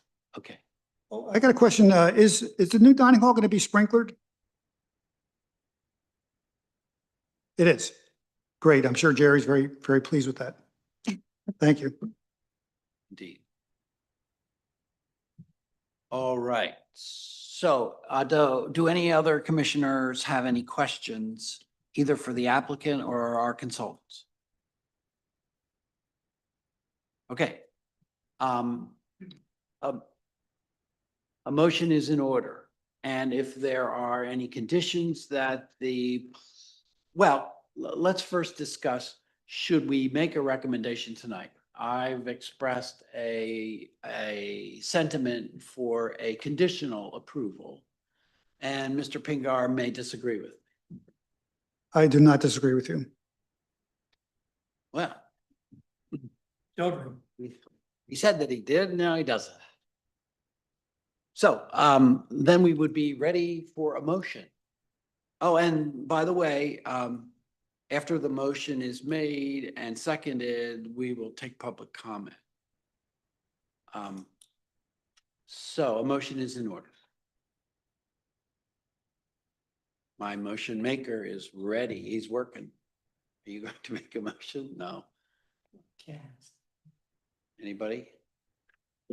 All right, I'll make a motion that we grant approval to Westtown to build their dining hall with any conditional, with the conditions that all outstanding issues between the consultants are remedied. Motion's made. Is there a second? Second. All right, discussion. Any discussion, further discussion by commissioner members? I know it sounds petty, but I'm going to request that the motion be modified to say that we recommend the Board of Supervisors approve the land development application for this project. Do you accept the amendment? Amendments accepted. And Is that- also that we recommend that they approve the 7 waivers requested and any other additional waivers that may come out of the continuing review by the township consultants. You accept that amendment? So accepted. Second. Okay. Any other discussion? Public comment?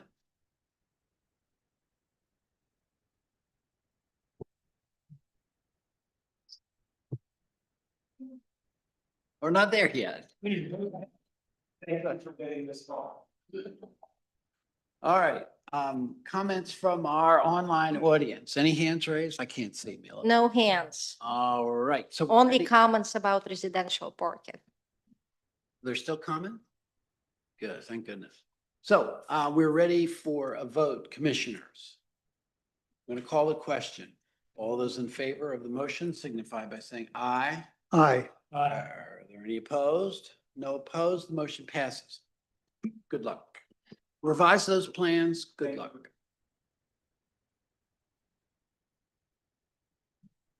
Keep the giant in the new dining hall. Yeah, yeah. We should condition that being included. And rehab is at the right place in the front. No, I've seen it, John, they've been in there, it's beautiful.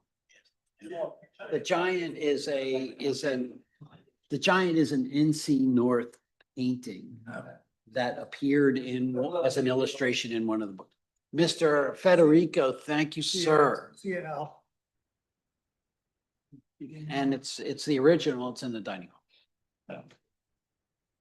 Thank you, Mark. You don't have to stay up. All right, here we go, here we go. Now it's 8:33, thank you. And so it's 8:33, and the next item on our agenda would be our discussion about conservation design ordinance amendments. And this is a discussion regarding a potential, okay, we cleared the house. Yeah, nobody else cares about. Except Parking. Mr. Sinkovich, thank you, sir. Your diligence is praiseworthy. All right, it's a discussion regarding a potential conservation design ordinance to replace the rescinded flexible development procedure provisions. And there are some materials in our packet which discuss some of the basic principles. So, yes. So Mila, why don't you introduce So, this topic? yeah, so when I spoke to Chester County recommendation was to review the conservation design principle that are posted on the Chester County Planning Commission webpage to, so what you have is just a short summary. We have quite a few new planning commission members who might not be very familiar with the conservation design. So that's where they suggested to start. In addition to that, we've done this inventory of different provisions and for adjacent municipalities, just to see in terms of how other municipalities approach conservation design. And it's interesting, as you know, flexible development procedure regulations that we had in our code, it was very difficult to follow.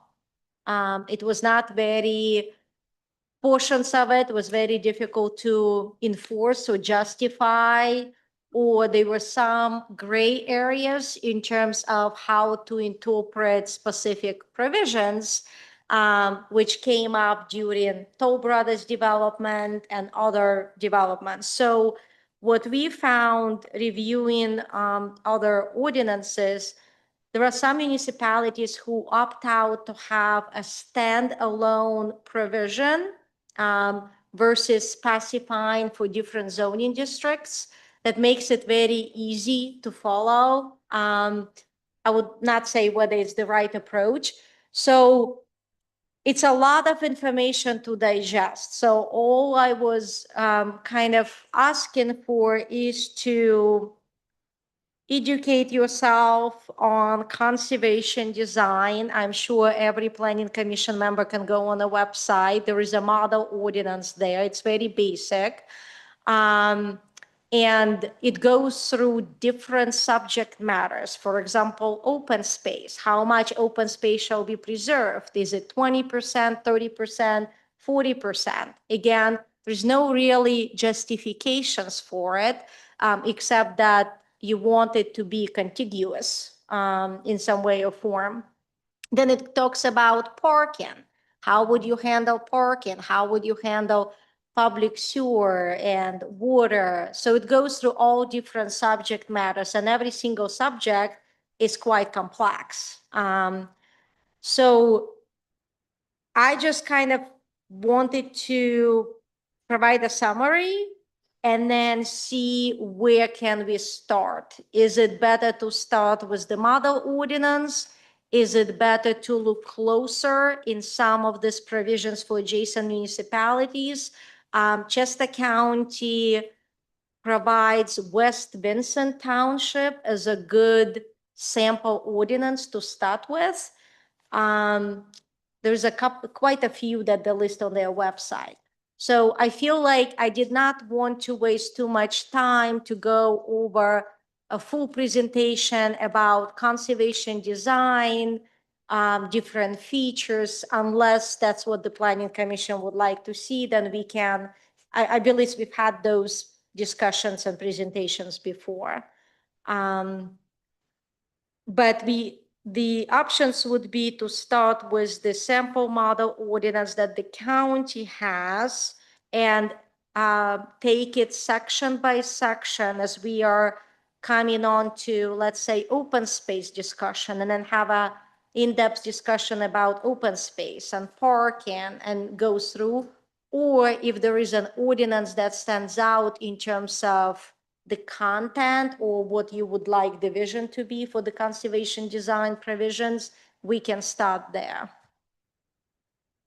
It's a complex subject. Yeah, okay, so my take on this is cluster development appears in many forms. And Chester County Planning Commission chooses to use the term conservation subdivision design guide, but it's a type of clustering. And what cluster means to me is the actual area of development is denser, and and sometimes you get bonuses for additional units that you can put in, and in return, you promise that you are required to conserve a whole bunch of open space, and it varies from municipality to municipality. Sometimes 50%, sometimes 40%, something. And as you heard Milla say, no one really can justify what any particular number is. There's no scientific way No. to determine what the right number is. It's more like what do you want for your community? But when the Chester County Planning Commission reviewed our flex development ordinance, two of their major comments were your bonus density is too generous and your open space requirement is too stingy.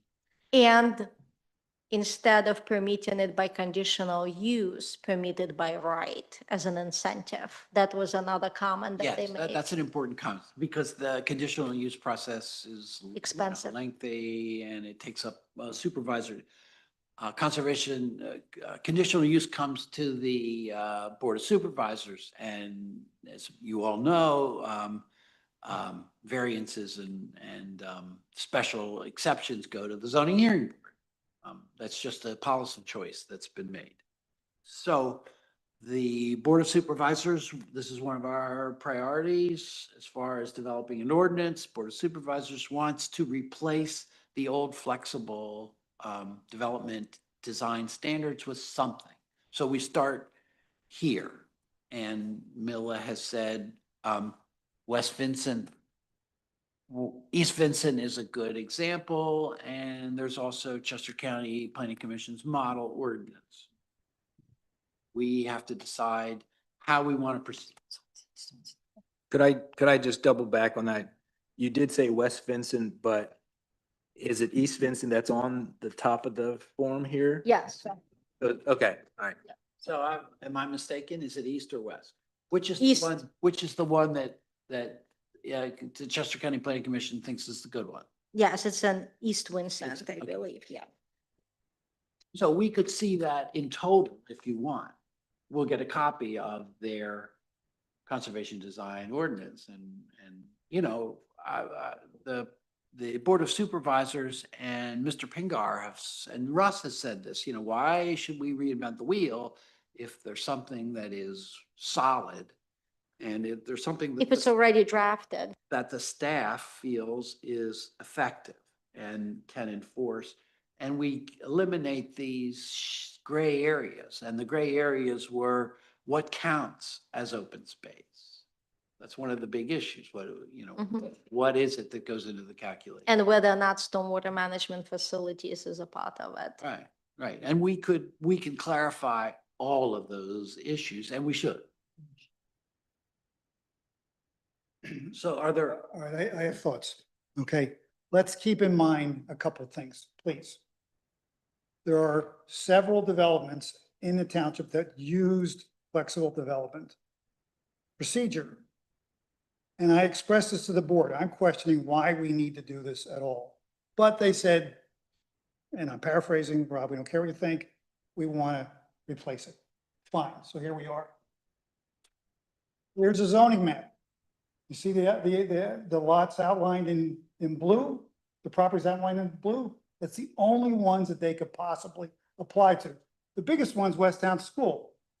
You could say, well, maybe someday they'll lop off the park down near 926 and they'll sell it off a developer and they'll make a development out of it, or not, but it's there.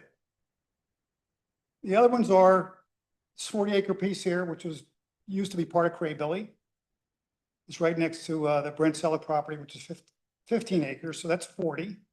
And then these two properties, which I don't know what they are, but they're open ground that potentially could be developed.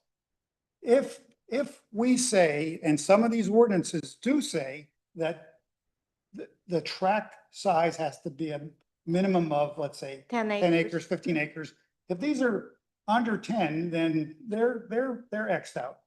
So then we're looking at this one. This is Winter Stratton? Stratton. They've assured us that they're never going to develop it, but who knows? It's possible. So where I'm going with this is just to keep in mind, it would only apply to maybe this one, West Town School and Stratton. That's all. And that's enough, and that's important. But let's just keep that in mind, that that's all, it's not, because most of the township is developed. Mhm. All right, so that's the second point I want to make. The third point I want to make is I don't think we should overthink this. We should just craft an ordinance that says four things: 50% open space, half-acre minimum size lots, building setback lines. And right now, the old ordinance didn't have minimum lot size or building setback lines. And it should have minimum street widths. And of- don't forget of, residential. let's say, parking. 26 feet, 28 feet, whatever the case may be. and density bonus? No density bonus. No I don't think bonus. the board, It was never utilized. It seems like the density no, it- bonus it was not really, Well, it certainly wasn't Stokes. They calculated what extra units they got. That's why they did it. oh, I'm sorry. Tim, okay. so, and, you know, it's really a cluster ordinance, cluster development ordinance, and the word cluster is mentioned several times in this nifty little color Mhm. sheet that you got from the county. We can call it clustering, call it flexible development, whatever the case may be, but the goal is to address the items that were painfully apparent during the Fox Chase development and others that we were stuck with because that's what the ordinance said. Minimum lot size, building setbacks, Gray And- area on calculation of open space. calculation of open space, and the amount of open space, and a minimum tract size to even use flexible development for. To Right. me- One provision allowed you not to have lot lines at all. That's right. We don't want that, right? Mm-mm. That was crazy. So my point is, and I'll finish just by saying, to me, it's that simple. And I wouldn't even look at, maybe start with the sample ordinance or East Vincent's, but not necessarily Do it. model ours or use theirs, use parts of theirs. But, you know, if we don't need to use the whole thing, why use it if we know we can achieve the goals we want to achieve for these small amount of properties that this may apply to in a simple way? I think And one of the, It's simple is better. One- Some one things of- are too complicated, and once they're too complicated, it opens up areas of debate and argument and gray. well, the largest debate had been view sheds, if you remember. Historical landscapes and view sheds. No one ever uses that. That's a planner's Dream. Well, dream. that may be true, but I bring this up all the time. The Pennsylvania Constitution requires municipalities, requires them to preserve. We know which article it is. 27. It's in Article 1, which is the place where our founding fathers and mothers put the stuff that cannot be taken away. Okay? Well, You know, we're but gonna using talk that logic, using that logic, we would never have any development.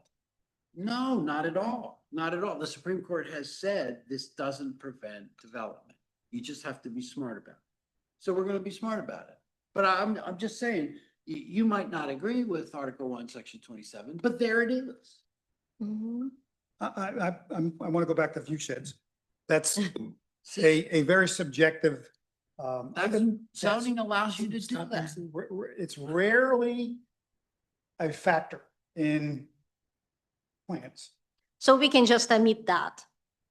We can put it in there, to keep it in there, but I mean, now you're getting, Stop using the word flexible.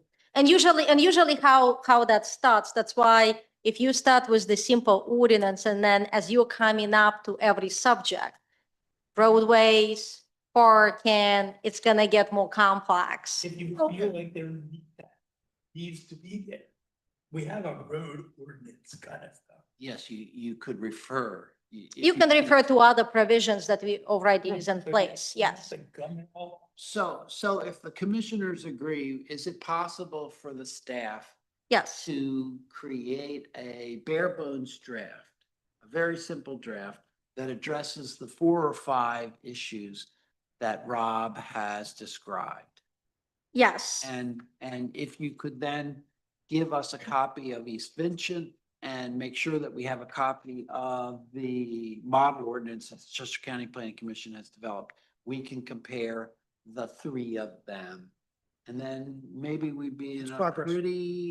pretty good spot to make a recommendation. Yeah, and I think like when you look at comparison, it is all over the place. It's really truly all you're over right, the they are all place. over the place. So I personally, I like this conservation subdivision design guide as a place to start. Similar to what Rob is suggesting, this has 1, 2, 3, 4, 5, 6, 7, 8, 9 categories. Mhm. So you can start with, well, what categories do we need? Do we need parking design? I don't know. Maybe you move that into pedestrian facilities. And whittle it down and then go looking at the details. So Okay, we certainly don't need 9 subjects. And some of them might already be addressed in other places in the. And a lot of these are exactly what we struggled with in the flexible development thing. Street width, plantings, street lighting, No flag lots. no flag lots. I mean, That should be part of You it. don't like flag lots. They're great. Not like the ones that they have in Fox Hollow. No retaining walls, yeah, no retaining wall. They should Would. be outlawed. no construction between two pipeline corridors. There you go. That's in the pipeline ordinance. So, and that's my, I'm sort of on Bob's Okay. court. But I was using this as a starting point of to take a hack. No, you're right. It's a really good starting point. But to your point, Maybe we don't need it. not everything in here needs. Not everything, in not our- all 9. We don't need 9 categories. You know? Take a couple and combine them. And two questions that would come up is conservation design, if you remember the conservation design requirement, and historic landscapes. There was a lot on bonus density that had to do with historic property and things like that. So that was in previous ordinance that we had. So in every discussion of bonus density for historical buildings, the developer always wins. He tears the building down. And he gets a density, and he gets a Gets density it. bonus. Bonus that, you just avoid the subject. You're not getting a density bonus. Don't ask. And the incentive would be you can do this by right. So that they don't have to go through, they might not get a density bonus, which a lot of them want, but they wouldn't have to go through the conditional use process. So explain to me why that's desirable from the town. So when Rachel Griffiths was here, so what she explained is that bonus densities are not incentive for developers anymore because of the cost of the land and how expensive they can sell the homes for. Actually, conservation and cluster design works in developers' favor because the condensed developer, less money to spend on roads, on public sewer and everything else. So this bonus densities, it's not really an incentives. They're already making money. So she was saying using it by right, that's an incentive in its own, where they are more likely to come to the table and have conversations if something is not working with the community versus going through legal process, I guess. Okay, That's the I way understand. she That makes explained sense. it. Right.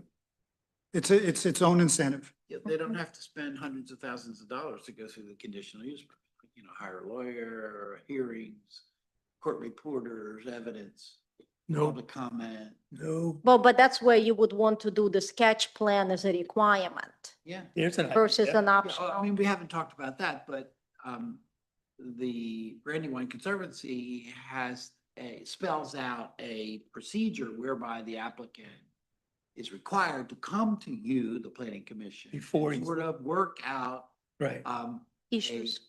a design. A design. and Work some of the issues that, and we have that provision or had it in our flex development, but nobody ever used it because I don't believe it was mandatory. It was not required, it was optional. And we want to, if we like it, we would make it mandatory. No optionals. Yeah, I like that idea. Yeah.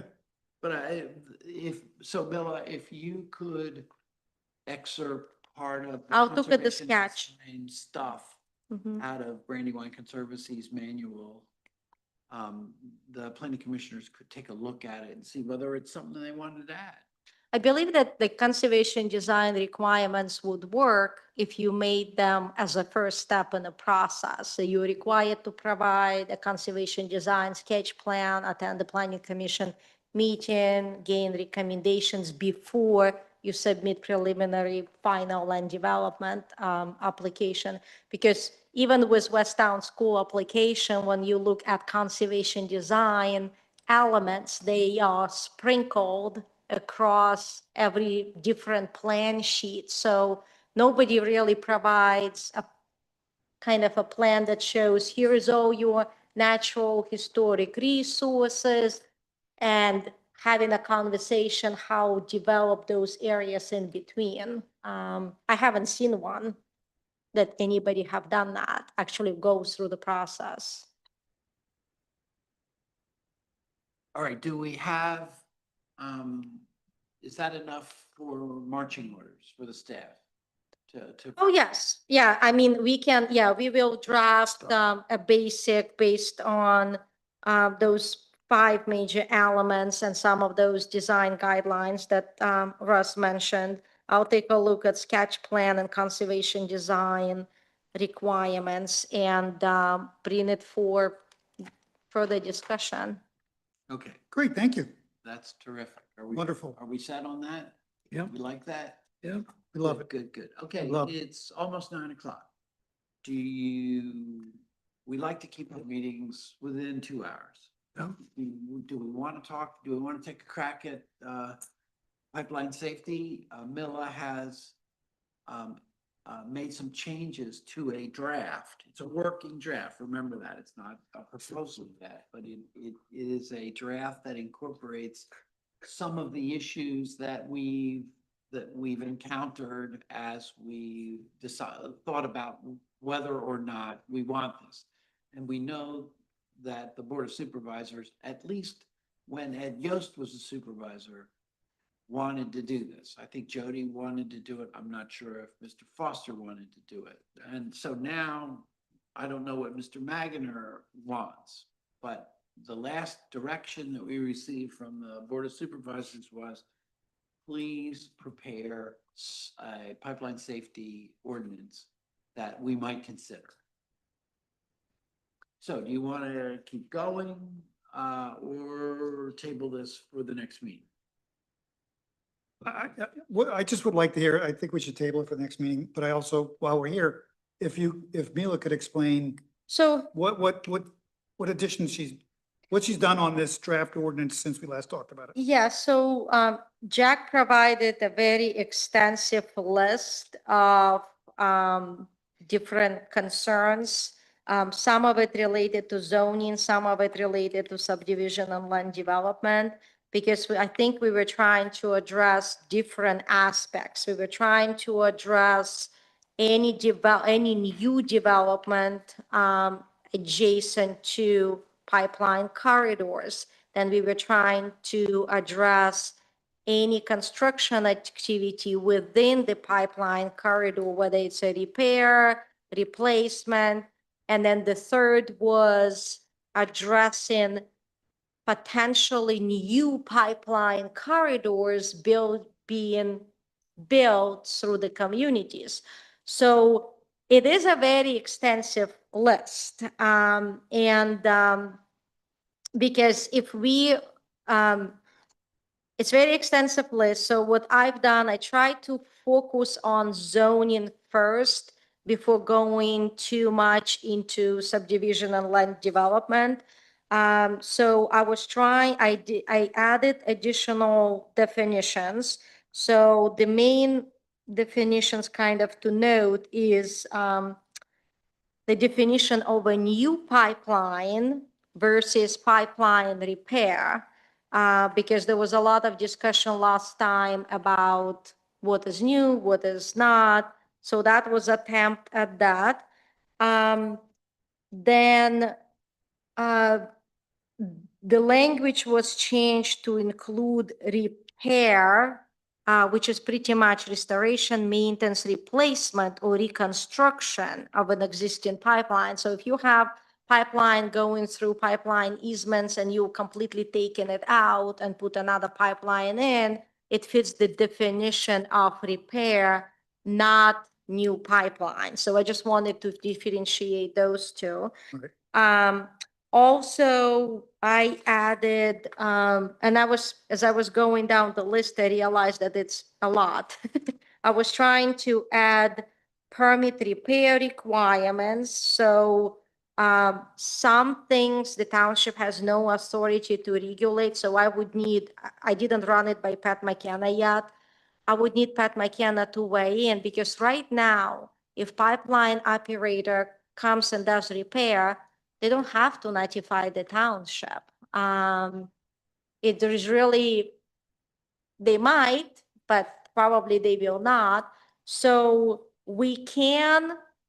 I understand it that the township can require them to notify us on the erosion and grading requirements, because if they do earth disturbance and things like that, that's what we can kind of put those regulations in place to say, if you're doing this, then you have to include a narrative so we know what you are doing, because otherwise, how would you know if any work is being done unless the neighbor calls us or pipeline operator would notify us? Limits of disturbance, access points of equipment, because all the easements and corridors are linear. They do have to access them somehow, somewhere. Traffic control, road restoration plans, documentation of all applicable permits, emergency contact information. And I did add section here that the township shall review the application for compliance with zoning, land development. And again, Pat have not reviewed that. I'm sure he would edit it a little bit. So in terms of repair, that's what I was trying to address. How would we defined it? We can't really regulate it. We can't say yes or no. But if they do disturbance, that triggers the township to be aware that the work is being done. Therefore, we are creating record here at the township, what's going on with that pipeline. So that just was a thought.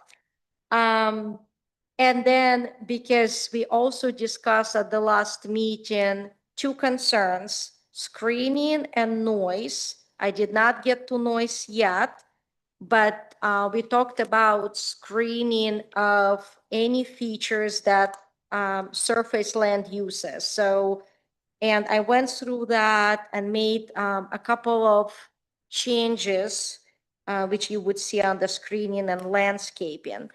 And I wanted to get some feedback either on the list that Jack compiled together or on some of those things that were added, because I want to make sure that the Planning Commission still wants to go forward with that or some aspects of this, because I don't want to waste anybody's time. Yeah, So, and just let me explain. Yep.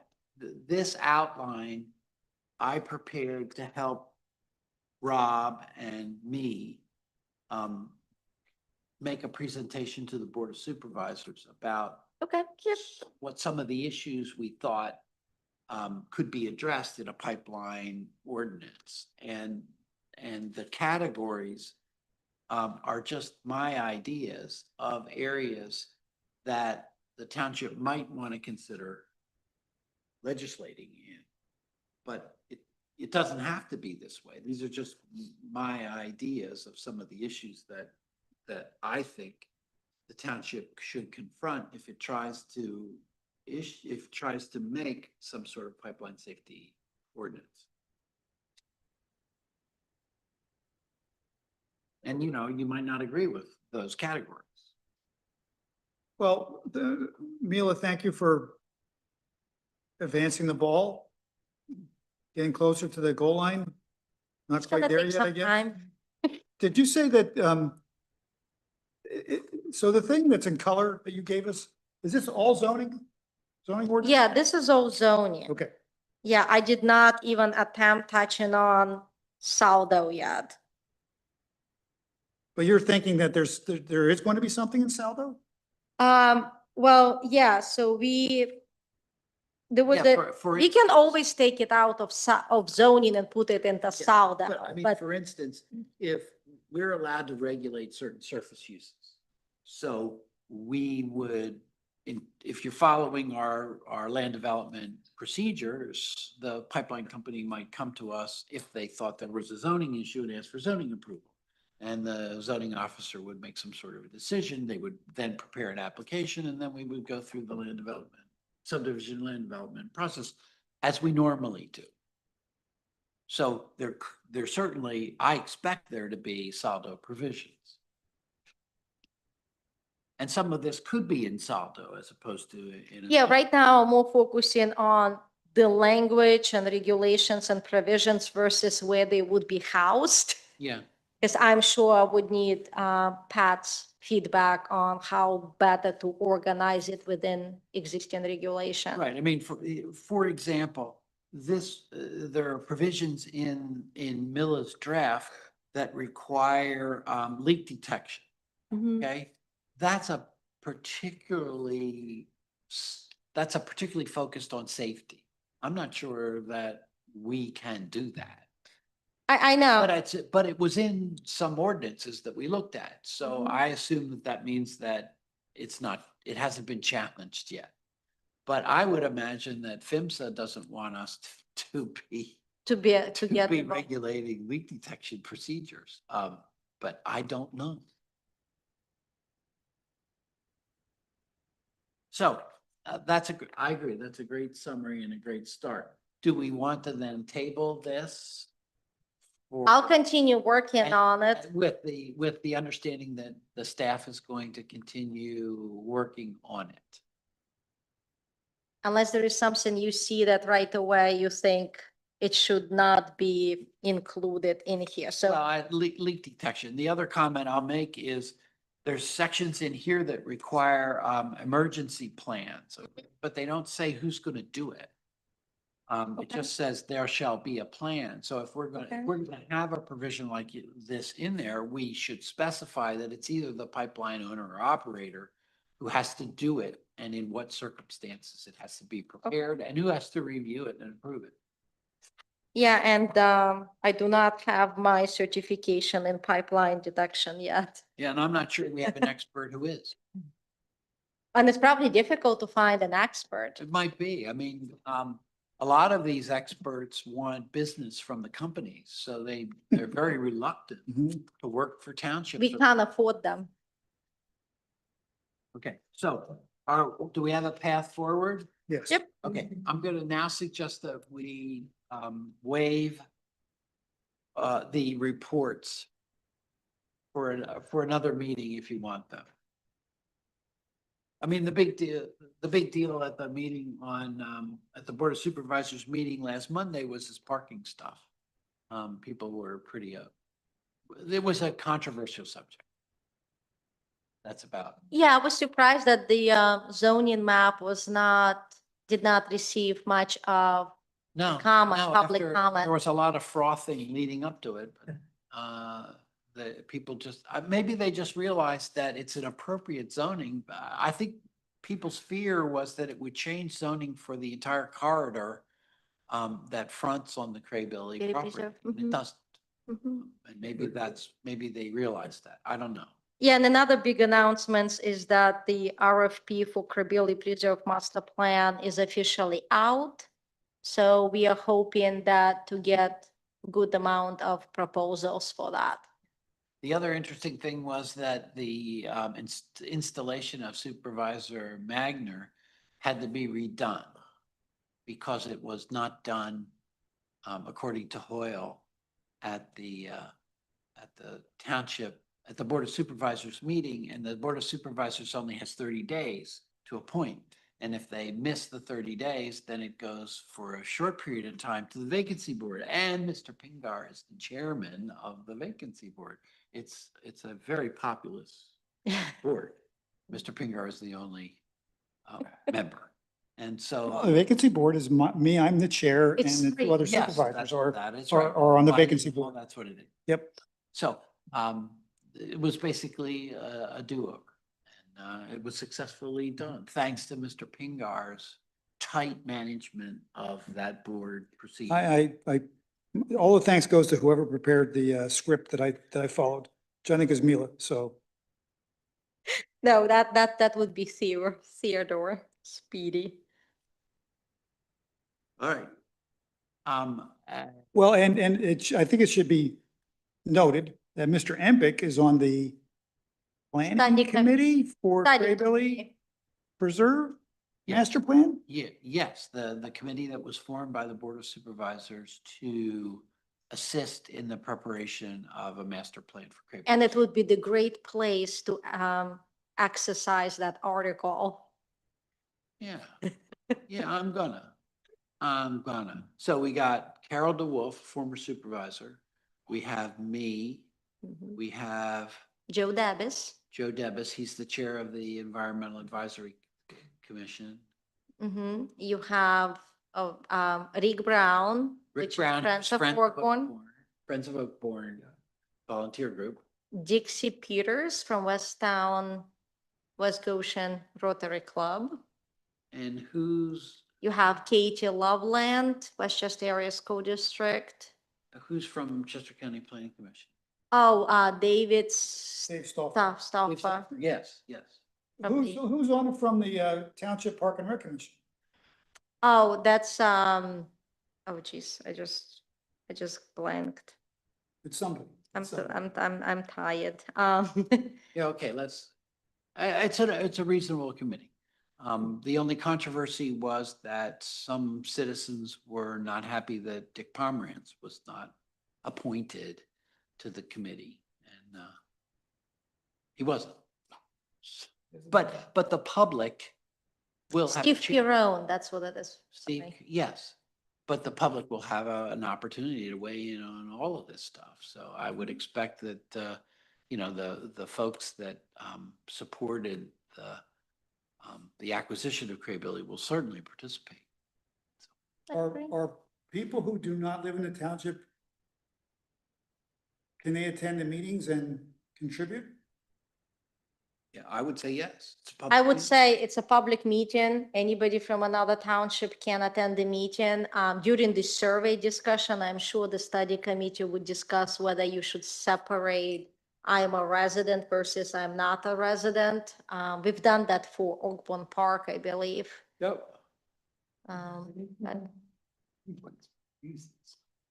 Yeah. Okay, so the next PC meeting is scheduled for July 22nd, 2026. And, you saw I sent out an email to you basically saying, can you come? And I'm doing that now because vacation schedules get in the way and we really need to make sure that we have a quorum, which is 4 people. And we can operate with 4, but I need to know so that people like, for instance, this is just for instance, Russ doesn't have to come back from his vacation to serve. I thought you sent the email out about tonight's meeting. I did, and I'm planning to do that, Okay. but I'm remarking now that it's important that we communicate about whether or not we can attend these meetings so we know. Well, I can tell you right now that I will not be at the 22nd. Yeah, meeting. yeah, so, okay, so that takes us 1 down, and we'll figure it out before the next meeting. But that's why I'm doing it, and that's why it's important.